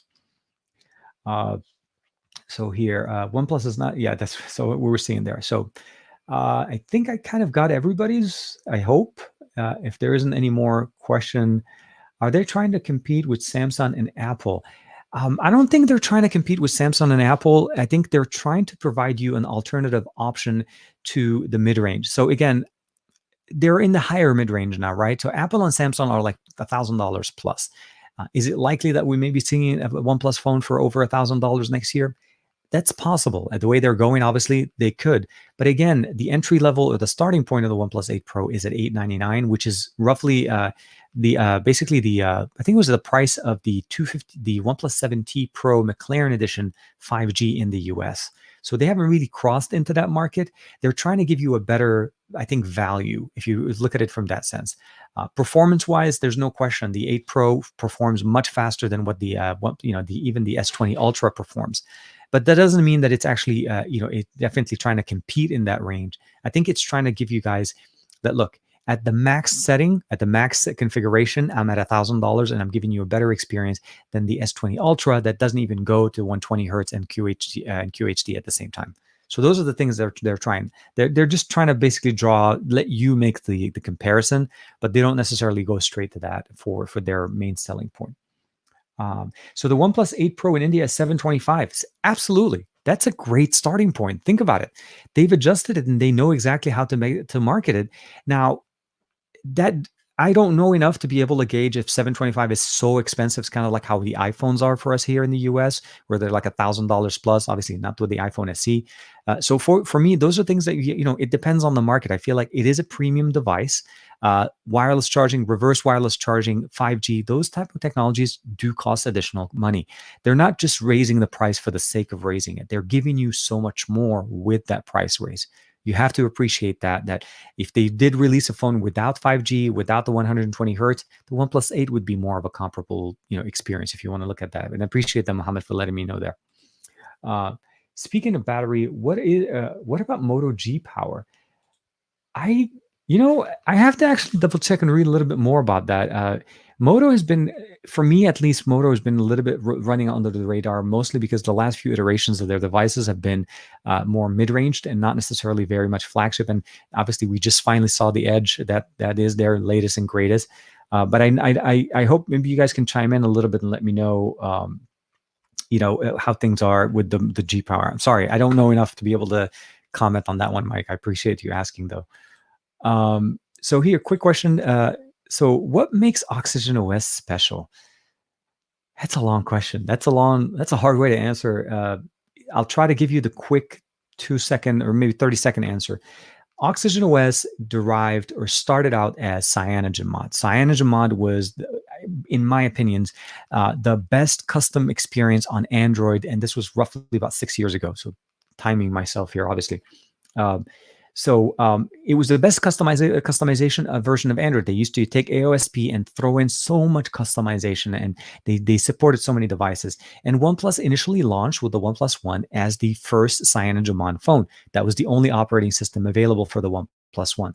The OnePlus 2 came out with Oxygen OS and CyanogenMod as an option. And so Oxygen OS derived. They took some of the lessons from what CyanogenMod was offering, which essentially is a light version. It's a light skin on top of Android that gave you a lot of customizations. And of course, the way Oxygen OS has been built over the years is based on community support as well as community feedback. And what I mean by it is the list that we're seeing here, as far as some of those new features that people are asking, they're asking to see this directly within OnePlus's UI, and that's how it's been for a long time. So in my opinion, as far as custom skins away from basically Pixel line of devices, I think the OnePlus Oxygen OS skin is one of the best. It is the best, in my opinion. Basically, a custom skin on top of Android, if anything available on the market. It's light, it's fast, and offers a lot of customization. So my favorite. Uh, no, not a problem, but not a problem. Samsung's so Samsung's 108 megapixel or the OnePlus 48 megapixel. Which one is better? I think it depends on the use case. I feel like if you value 8K video recording right now, I probably would say that Samsung wins on this one. OnePlus is only supporting it up to 4K 60 frames per second. Image quality on both are actually pretty decent, but the reality of the matter is none of us are using the sensors at the full potential. So even though we're saying it's a 48 megapixel sensor, we're using pixel binning to get more of a much better 12 megapixel sensor image, well, a 12 megapixel image out of these sensors. This is the same thing with Samsung. We're not shooting 108 megapixel images all the time, because at the end of the day, the reality of the matter is file size is going to be tremendous. Even if we have UFS 3.0, we're just going to be taking too many. It's just not enough for us to be able to enjoy it. Also, stabilization and different the tips and tricks that they give us for the better images are all done at a lower resolution, because they're taking multiple exposures, and trying to shoot that many 108 megapixel images is just not going to work as well. So I feel like it's a hard comparison to put those two together, but what I would probably say is they're both great cameras. I think OnePlus is using the best functions within the basically the 48 megapixel sensor that you have back there. And I wished we would have had obviously 8K recording, but that could also come back in the future, and we'll see. And keep in mind, the OnePlus 8 Pro has two 48 megapixel sensors, not one. How fast? So let's go and look real quick. So Steve is asking us, how fast is 5G on all of the 5G compatible phones that you have? I doubt that Verizon 5G is even available in the suburbs area. So actually, you're right. Yeah, 5G for actually in the LA area, I think Verizon, if they have any support for 5G, has been in downtown LA, and I think in specifically very close area to one of their stores. And that was my main experience with 5G on Verizon. In the US, for me, let's go ahead and switch over real quick. I can share with you guys. This is very typical. So here's the OnePlus 8, 8 Pro, and this is just a quick kind of example of how the speed tests are. We'll jump over here. I think when I was able to run the OnePlus 7 Pro 5G on Sprint, that was the one that Juan Carlos and I went over last year to check out. That one was able to give me about 200 to 300 megabits down. On a really, really good day, I'm running between 80 to 134 on the OnePlus 8 Pro. So you'll notice here, I'm able to hit 83 even though I was on LTE, and of course, a little bit higher when I'm on 5G. And that was roughly around the time when I first started doing speed tests. Initially, when we first got our units, the OnePlus 8 Pros, the 5G antennas were not enabled. So they needed to give us a 5G boost. Once we got that with the update, all of those things kind of changed. So it depends on the market that you're in. I have a buddy of mine that lives in Kuwait that every time I show him my speed tests, he laughs at me. He's like, that is not fast. We have faster than that. So this is fast for us in the US, but there's no reason why we couldn't hit those speeds with LTE either. So I feel like it's getting better, but I wouldn't necessarily call it like, what most people think when we say 5G. I think the Sprint merger with T-Mobile, once we start seeing some of their bands activated here in the area. Now I live, as Steve was mentioning, I live more in the suburbs area. We'll definitely see some of the benefit there, but I'm able to easily pull in a couple of hundred when I'm in the downtown area. So Matt Tyler wants to know, what do you think about the Xperia Pro's DAC will be, the pros and cons? Honestly, the fact that we're getting the headphone jack back, I think is a great experience. I feel like Sony took that out and they're finally listening to their fan base. My hope is that they implement a solution that's closer to what's in LG's system, and not necessarily just rely on the standard Qualcomm DAC. Although to be fair, Qualcomm's audio processing on the 865 has actually improved quite a bit. So we're not necessarily getting a bad experience. But again, having a dedicated quad DAC on a device is always going to be something that we appreciate and we obviously value a lot more. So that's my hope for Sony. They've been kind of quiet for the last, I would say, about a month or so. We had a chance to talk to. We saw the announcement. Obviously, we saw the tweets and so on. Everybody was talking about it.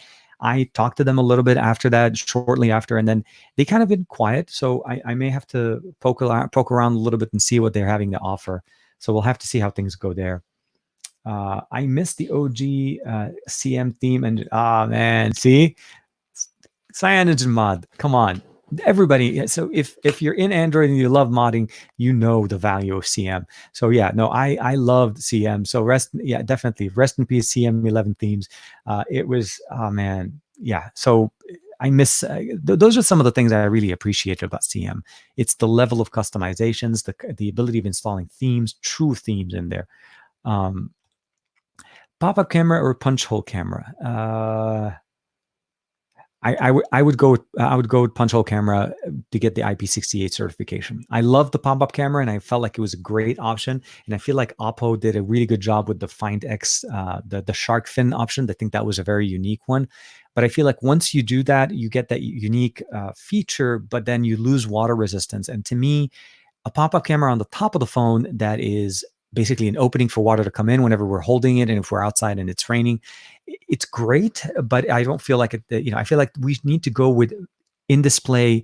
So basically, not a punch hole, but behind the display camera, which I think Oppo did demonstrate end of 2019 with one of their devices. So I'm hoping we'll see that, where essentially the camera is sitting behind the display, and whenever it's needed, the display basically becomes transparent, and then you're able to see it for the camera, and then you hide it again. So that would be my experience as far as where we need to go. But that will also at least allow us to have the IP68 rating, which I appreciate more. Water, and as a parent having a kid and going outside, like I was like a week ago or so, the temperatures here in LA were really, really hot. And we went to the backyard, we're playing with some water balloons, we're playing with some water, and I forgot to take my phone out of my pocket. Again, not having to worry about the fact that he hit me with a water balloon and basically I was wet. That's definitely is appreciated. And I feel like I don't want to worry about my phone. If I fall in the pool, it rains, those things are appreciated. And we actually have IP68 on the OnePlus 8 and the 8 Pro. So yeah, so Aditya's kind of coming. Yeah, so Kuwait has some ridiculous speeds. I think I downloaded an entire Android version update in a few minutes on a public Wi-Fi I visit.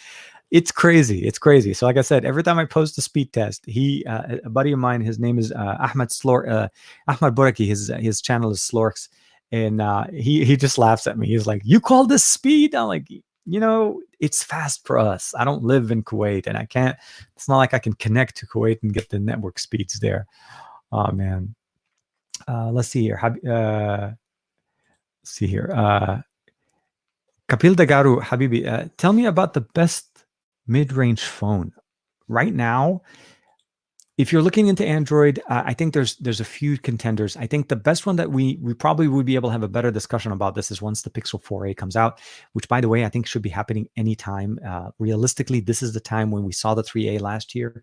I feel like on an iPhone side, I think the Pixel SE, Freudian slip. I want to see something like that, but no, the iPhone SE, I think it's a great contender in the Apple ecosystem if you're comfortable with the size. I think on Android, realistically, mid-range, I would definitely consider looking at the Black Shark 3. I would also look at the Red Magic 5G for the mid-range price point that are still giving you flagship specs. The Red Magic 5G for about $500 with 144 hertz display with the 865 with 5G and fast internal storage. I think it's a great contender as far as the device. Definitely very, very, very good. They were nice. Of course, having the hidden camera, I feel like aesthetically just looks the best. And the reason why I kind of had to say that, because that's kind of like the medium compromise between a pop-up and a punch hole camera, right? The pop-up camera on the 7 Pro gave us that full display without any punch hole camera, and it was really, really nice. Stereo speakers, Dolby, all of the good stuff. And then we jumped back into the punch hole camera, but I feel like OnePlus did it smart. They put it on the top left, not the top right. So most of us, whenever we take a phone, we always turn it to the left, right? Because we always want to have the buttons on the right side, so the gesture functionality. So I feel like placing it on the bottom left when you're holding it in panorama, it just works much easier because it's sitting in an area of the display that you generally don't pay attention much to anyways. Now, next step would be obviously just hiding it entirely. If the rumors are true let's bring it up here. So Goran says, if the rumors are true, the Nokia 9 2020 should be the first phone with an under display camera. I hope I hope Nokia's implementation, from a technology standpoint, I think we've seen it demonstrated, but my hope essentially is that we see it done right. My hope obviously is in 2020 that we obviously still see, I'd say, better processing, better performance with the Nokia 9, well, the Nokia line of devices. So if they do provide it, I hope they do it really, really nice. Will the iPhone SE affect the Oppo 8 sale? Honestly, they're not in the same ballpark. They don't compete with each other. The iPhone SE is seriously considered, it's a small form factor, very, very budget friendly iPhone. And a person that's looking into an iPhone is not going to be looking at a OnePlus. If it's something that, let's say, you're buying for somebody, generally, if your family is not an iPhone using family, you're going to probably end up going with, a good device like a OnePlus 8 if you go into a retail store. So I feel like it's two different camps and they shouldn't be competing with each other much. I don't think somebody that's in the market for one would consider the other. They're very different, very different. Oh man, yes, no, definitely. Slorks, I follow him on Instagram. Probably after one of your Instagram stories I see in his post. Really, really wish I could understand Arabic. He and I speak Arabic, but keep in mind we actually speak very different dialects. So he speaks Kuwaiti, and I speak Lebanese. So, but he's a very, very cool guy, and I learned a lot from him. He's a very, very cool. I saw him at the Samsung Unpacked in February. That was the last event. That was the last event that happened from anybody. And I saw him there, and I saw some of my, I love Qatar Khalifa from there, as well as Ahmed Kamin, which is the Android Bashad as well. So you guys probably aware I do have an Arabic channel that I also run that basically covers Arabic content, but it's, again, I speak Lebanese, and Lebanese people speak Arabic, French, and English sometimes, so it gets a little bit messy. So let's open up here. So I wouldn't mind a small dim area at the top of the screen compared to completely black hole. So yeah, no, definitely. Having something that at least doesn't interrupt the experience of Android or the way we use our Android devices, I think is always going to be much more appreciated. Because having it in that spot, especially when it, like you said, if it takes the entire display, you're covering an area where you normally would receive notifications, right? So you're getting a big display. The S20 line of devices decided to go with the camera centered at the top. I think OnePlus putting it at the top left is really cool, but what I really appreciate is the fact that we are able to go in there and change the different icons. So we can minimize those persistent icons like for NFC, voice over LTE and stuff, and appreciate just using the display to the best possible. But we'll have to see what 2020 has to offer. I feel like that's probably going to be something that maybe the T line of devices from OnePlus will offer us. So let's hear, Steve. So if you speak Lebanese, do you mind you speak? Yes, I do. Je parle français très bien. Je parle, sorry. So, بحكي عربي, je parle français, and I speak English. Ich spreche Deutsch ein bisschen. Und yo hablamos español también. Je vis en Amérique. Sorry, being put on the spot. So, je vis en Amérique. Je suis libanais et on parle 3 langues au Liban. L'arabe, le français et l'anglais. Mais l'anglais qu'on parle au Liban, c'est l'anglais l'Angleterre. Ce n'est pas l'anglais de l'Amérique. And when I came here, switching over to the English, obviously, I had to learn the difference between British English and American English because I learned British English first when I was in Lebanon, and then I came here. So that's something a lot of people don't realize. Lebanon as a country, for me, when I grew up, obviously this is way after I was born, way later, but Lebanon was a French colony as well as a British colony over the war, so the First and Second World War. So we have French and English as engraved into our school system. So as you grow up, you learn Arabic, English, and French, but you learn French before English. So yeah, I don't really do too much of French content, mostly because I just don't have a lot of people that speak French. But yeah, no, I understand French very, very nicely, and I really love visiting Paris, and I visited them, I think it was a couple of years ago. Yeah, no, sorry. It was just being put on the spot, like switching languages. And of course, living in Southern California, my Spanish understanding is very, very good. I'm able to do conversation, but not deep conversations in Spanish. And I find knowing French helps me understand Spanish a little bit better as well. So always very, very nice. Yeah. It'd be interesting if we ever did do a video, right, where I start the show in French and switch over to Arabic and just try to see how many people can keep up. But yeah, so for mostly, if you guys know, TK Bay is my English channel. Tarek, Tarek Bay, is the Arabic channel, and I don't have a French channel. No. Again, I don't think I would fare well in the having 3 channels with 3 different languages. Every time I make a video, I just go crazy making 3 videos, because right now, my video production right now, really, if like I'm making a video in both English and Arabic, think of it as entirely doubling 2 videos. And because I don't make the video and dub it, I actually record an entire separate video. I don't want YouTube algorithm for some reason or another ever to think that I'm uploading the same content on 2 separate channels.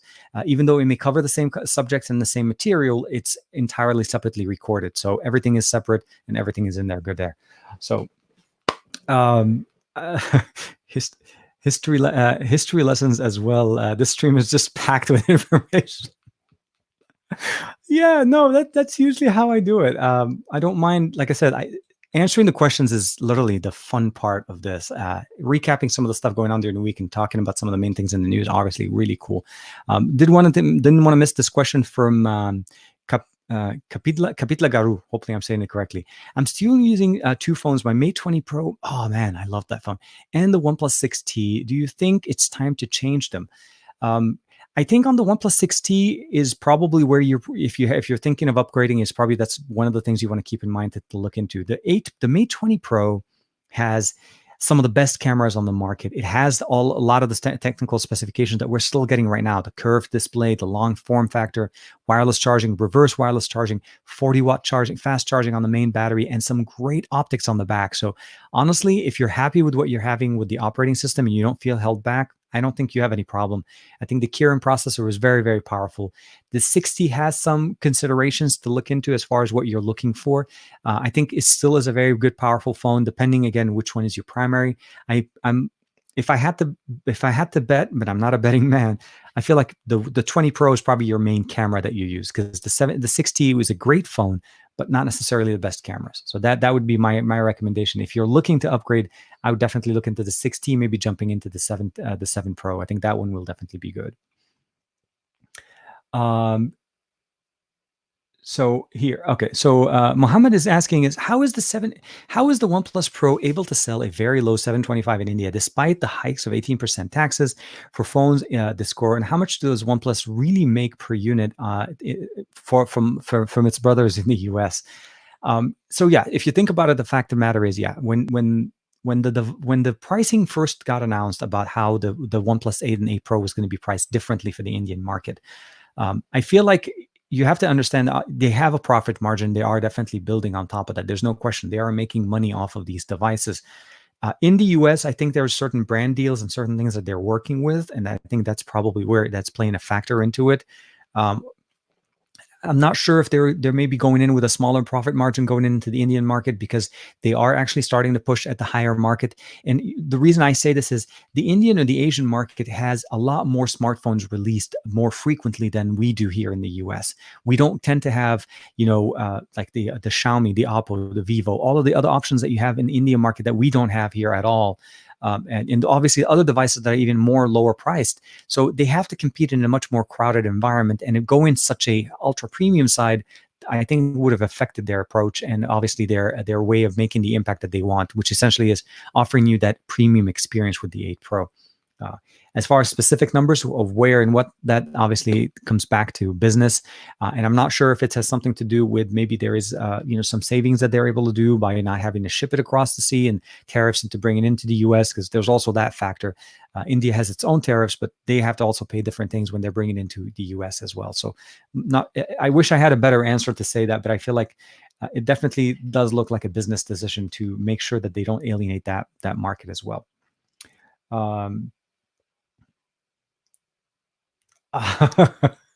I wish I don't speak Hindi, and unfortunately, so I'm Lebanese. I was born and raised in Lebanon, and I came to the US when I was 17. So for me, the reason why I speak the different languages, it's mostly because I grew up with them. So Arabic, French, and English in Lebanon, and then of course coming to the US and in Southern California, Spanish is a very prominent language here. So you have to take Spanish, you have to learn, you have to converse. So for me, those are the languages that I generally do use.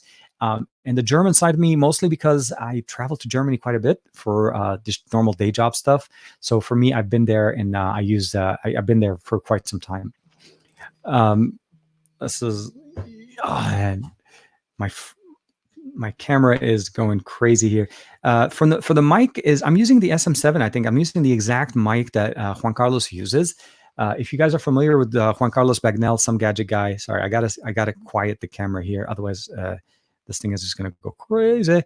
Sorry, go ahead here. We'll do this 6N and save it. So he uses the same microphone. This is I would say like an older style microphone. It's nothing very professional, but it is an XLR microphone that is using a cloud lifter to increase the audio.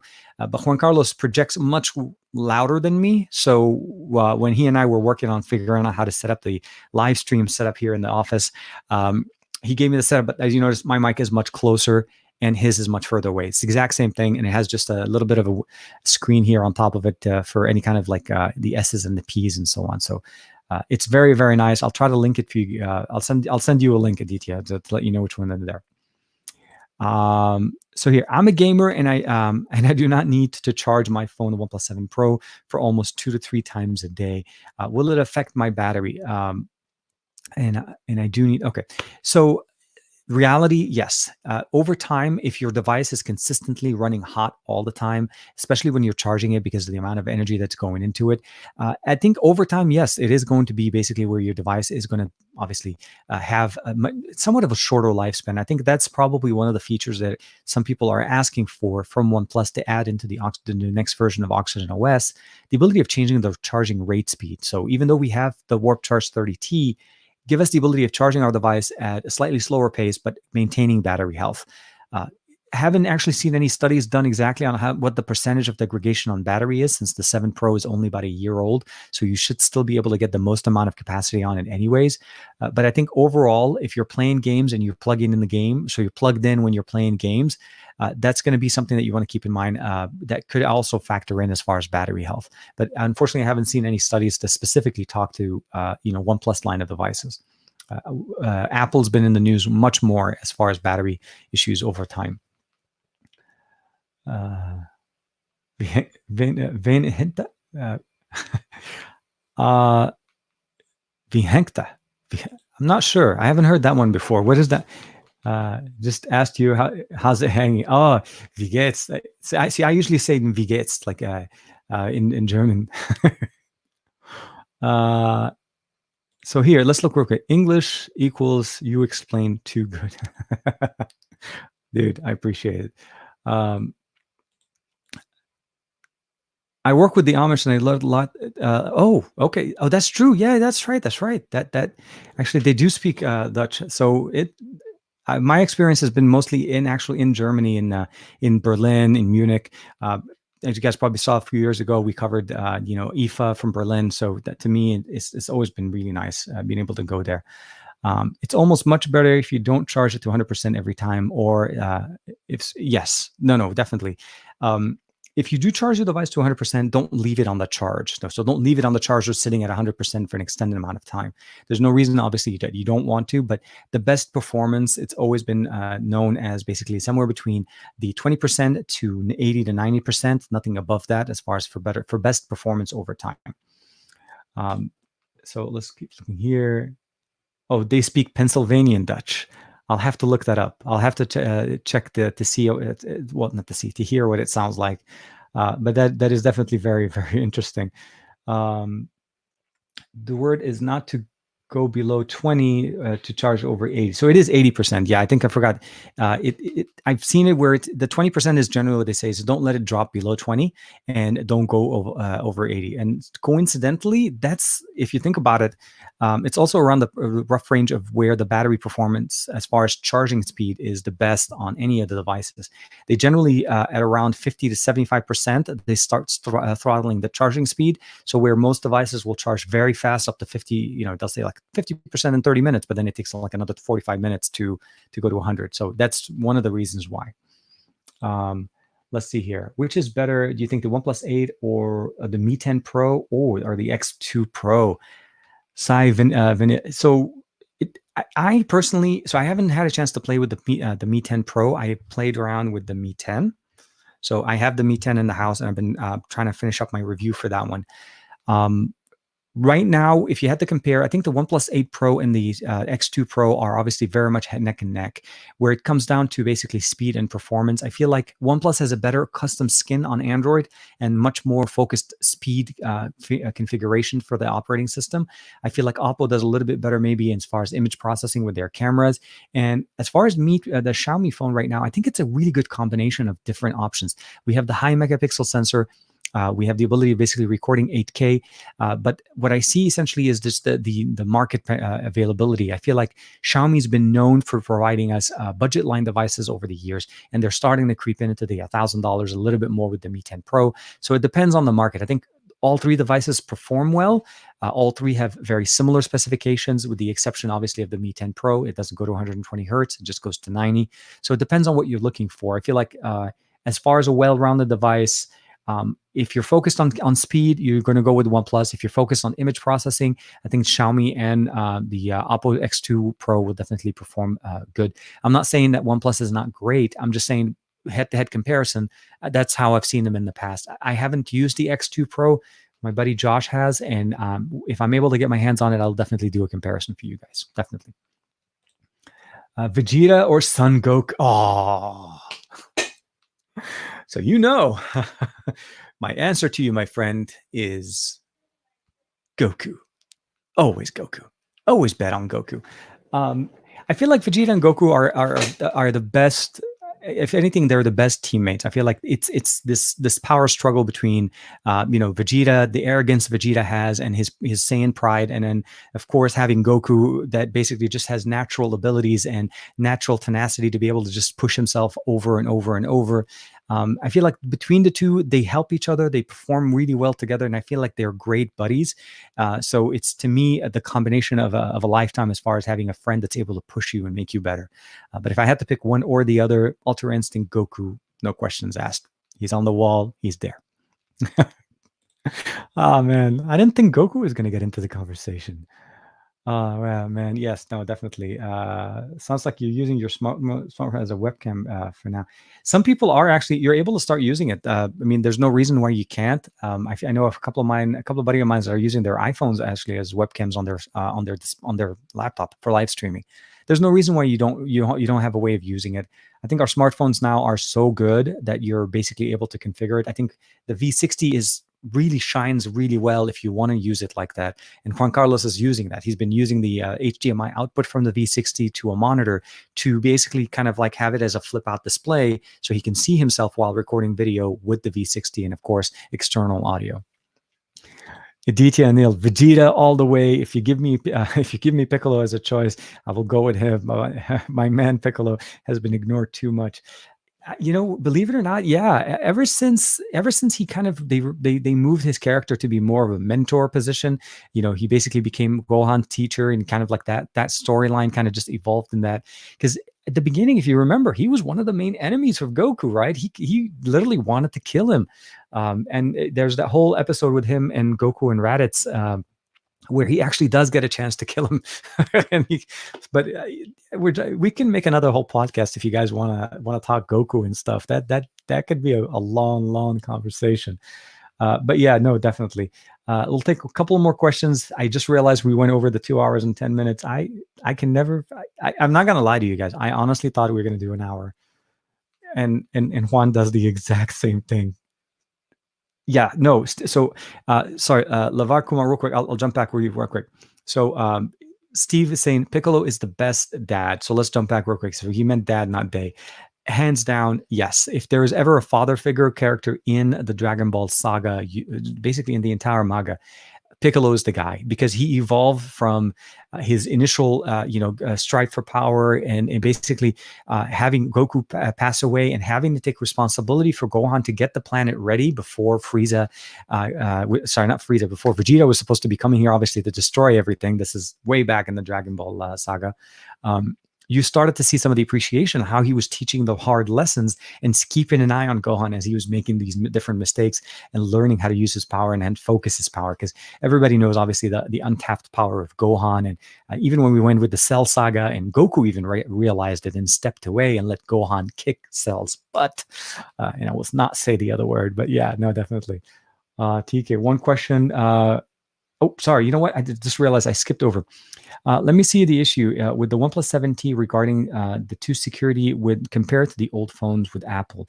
Why is Android not that secure as iOS? Android does have a lot of security features, and I think what you noticed is with the 7T is the fact that the security updates are coming in. We do get updates.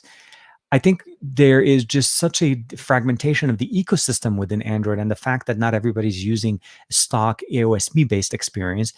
That's generally what things change. It's not that Android is not secure. Android does come with security patches, but operating system or OEMs when you're buying a phone, and this comes as part of the fact that they do modify the essential code when it's not line by line. They're adding features, they're changing certain things. I think that's sometimes where some vulnerabilities and where they're able to open up certain exploits. Of course, there are some things that are obviously inherent to Android as well. I'm not just saying it's one over the other. uh, iOS is just more locked down because of just, again, it's much more, there's not that much fragmentation. Apple releases all the phones.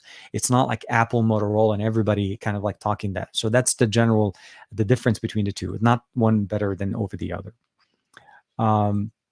So Goran's asking us one question: what phone left the best impression on you of all time? Ah, man. So if I had to pull an Android phone, it to this day, the M7.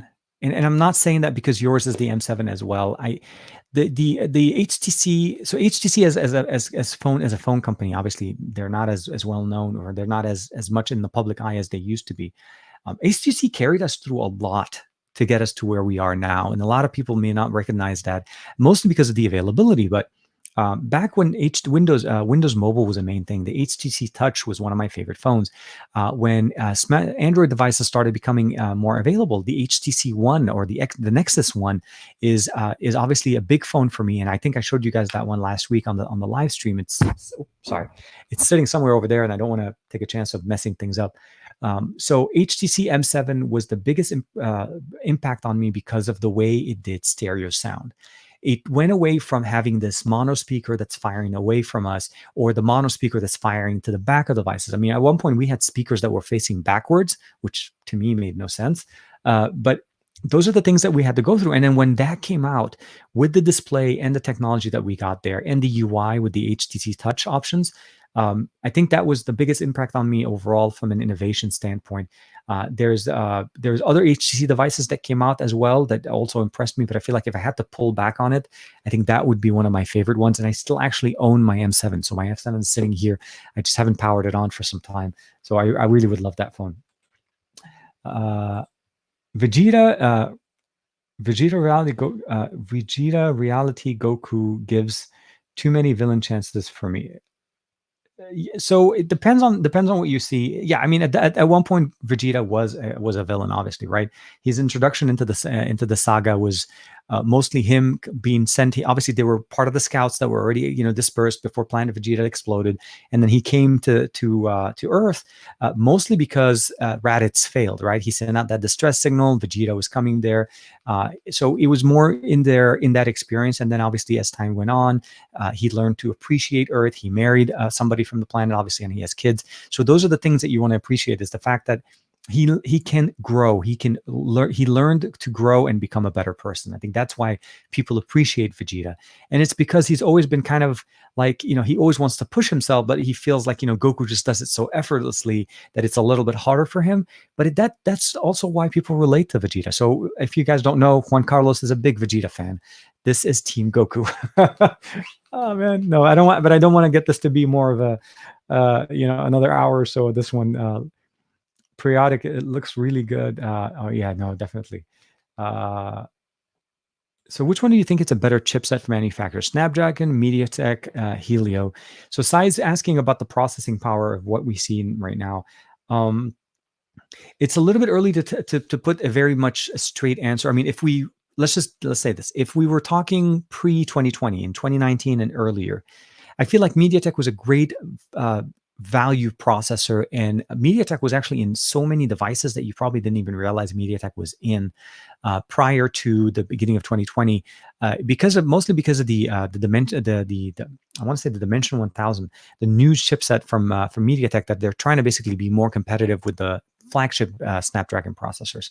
So I feel like MediaTek has always been a great processor for low end. I would say low to mid budget price point. I've seen many companies, TCL used them in the past as well for tablets. Um, nothing's wrong with them. It's just that they're generally just not very focused on performance, more about power consumption. So they were low power, very good processing, and they were available in quite actually a lot of markets. It's overall like Europe and even Asia. In the US, we found them more in like Amazon and I would say basically Alexa based accessories. So we've seen them in different smart accessories, even TVs as processing powers.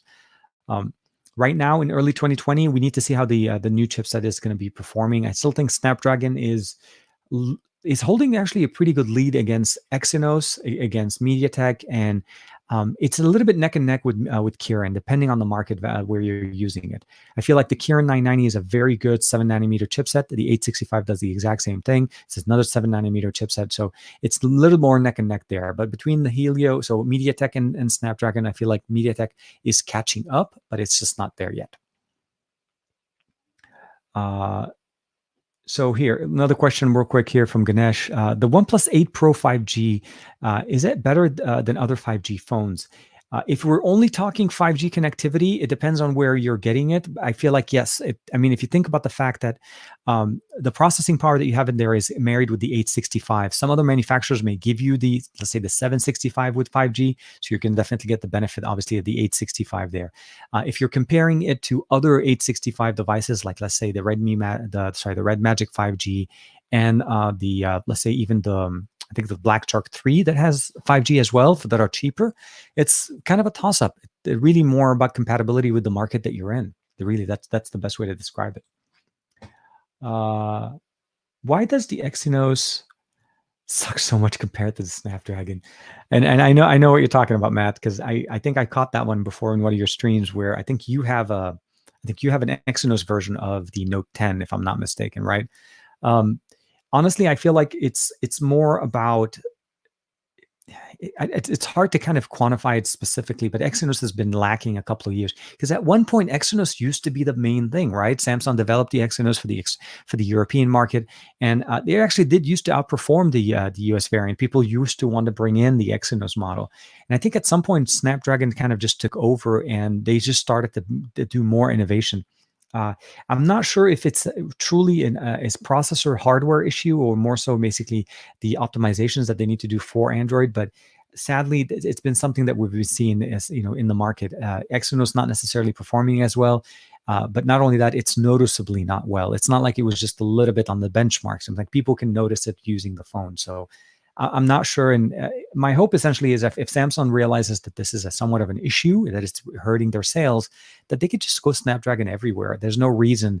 The price point is pretty much the same. And unless there is some kind of a cost value there that they're benefiting from it, because they are offering both, I would definitely recommend them just going there. They're just sticking with the Snapdragon. Oh, man. So here, so you guys, is the OnePlus 8 5G worth it to finance on T-Mobile, or get the V60 since I can't pay full price for the for the unlocked 8 Pro right now? The OnePlus 8 5G. So if you're if you're considering one or the other, I would probably say look at the main features that you're wanting to get there. They both of them for the 8 and the 8, so the 8 5G and I think the V60 are selling roughly about the same price. I think the 8 5G starts at $699, which is about $100 cheaper. So if the price point is truly the factor, that's going to be the one win there. But if you're able to go to the $799, I feel like the V60 would probably give you better microphones, a headphone jack, wireless charging, and reverse wireless charging. So those are things that I feel like are a little bit more functional in the long term. Sorry about that. So just something to keep in mind. I think the 8 5G and the V60 will both be really good. And I'm not sure, again, if you may want to double check and see if still T-Mobile is offering the buy one, get one free. So that's something to keep in mind as well. The 8 Pro right now, I probably, if you're able to hold out a little bit, give it some time. You may be able to find a good price on the secondary market for the 8 Pro in the near future. Once people start getting them, and then obviously people are trying to resell them. Hopefully that answered the question there. Take care, everyone. Yeah, no, definitely. Harvey wants to say goodbye. I realize, yeah, oh man, I'm almost at the 2 hour and 30 minutes. So with that one, well, I'll answer one last question here from Ganesh. So the upcoming generations of smartphones, possible to use a PC level graphics? Any idea? I'm from India. Stay safe, TK team, and all the others. We're praying. Oh, definitely, man. I hope. I hope for everybody, obviously, that things will get better for us as well. Right now, I would probably say if you're considering getting a smartphone, realistically performance, once you get a smartphone that has somewhat of a desktop experience into it, and I'm talking about basically Samsung devices that have DeX, Huawei devices that have EMUI desktop, and in the near future, we are going to be able to see Android-based devices, again, like the OnePlus 7 Pro here, or even the V60, supporting a desktop experience in, you're actually going to be able to get a pretty comparable experience to what a standard laptop is. The price of these smartphones are getting to the point where they're roughly about the same price as a laptop. And most of us check our emails on our smartphones, listen to music on our smartphones, we're watching content on our smartphones, and we're doing so many things on our smartphone. The only thing that's kind of holding us back with what the experience from a laptop is giving you there, it's the fact that you're not able to basically get a bigger display there. Now, bringing in desktop level GPUs to the Android ecosystem, I feel like what Snapdragon is doing right now, what Qualcomm is trying to do, is the ability of updating drivers for our GPUs the way we do it on our desktop. The ability of having 144 hertz display refresh rate on a smartphone, similar to the way we have it on our desktops. We're seeing that gap being very small. Juan Carlos did a few videos where he literally proved that processing power on smartphones outpaces certain laptops, ultrabook laptops that he has. So I think we're almost there to the point where we are able to get the same experience, but not necessarily desktop hardware in a smartphone. I think it just needs to be tailored to the market that you're in. The H65 with the X55 chip is very, very nice. Having that in conjunction with a desktop experience is just going to be phenomenal. So absolutely fantastic. I hope that answers your question. So yes. So with that, yes, 2 hours and 24 minutes. I'm going to say thank you very much to everybody. Please make sure, obviously, be safe, take care of yourself, check in on your friends and family to make sure everybody is keeping in touch with everybody, and we'll hopefully see how things go in the near future. Keep an eye out on the 10L. There's going to be more content. I don't know if you guys could see that there. Basically, here it is, display greatness. This is a display manufacturer that made a roughly $250 phone. So they know what they're doing. So TCL, definitely very excited about the 10L. And I want to be able to spend some more time with it. There was an update that they pushed out this morning. Cannot wait to get always on display without having to modify my Android device on a OnePlus device. So definitely really, really happy and excited about that. And of course, hopefully we'll see a DeX-like experience or desktop experience. I don't think it will ever be called OnePlus DeX because of DeX being a Samsung thing. So it'll probably be called maybe OnePlus Desktop or something like that. But yeah, stay safe. Thank you very much for everybody. The link for the audio podcast will be up hopefully within the next 30 minutes as soon as it's done processing here on StreamYard. And it's available on all iTunes, Google Play of Podcast, Spotify, and Pocket Casts. So I feel like with that one, I kind of covered everybody. And of course, you guys can catch the other podcasts that we did last week with Juan Carlos and the week before that with Joshua Vergara. And then don't forget, tomorrow I will be on Matt Tyler's podcast. So check it out. I'll try to tweet out to you guys. Make sure you follow me on Instagram and Twitter and Facebook as TKDSL8655. And as you know, TK Bay here on YouTube. And if you want to follow Arabic content, it is available on Tarek Bay, Tarek Bay on YouTube as well. And with that, I'm going to go ahead and end it. Have a good day, good night, good morning to wherever you are in the world. We had some people from all around the world, and I'm very, very blessed and very thankful that you guys were able to join me. It was a very big highlight of my day. And again, I love living in the comments and going through the questions that you guys have. It just makes everything better. Anyways, good night. Have a good day. And I'll see you guys.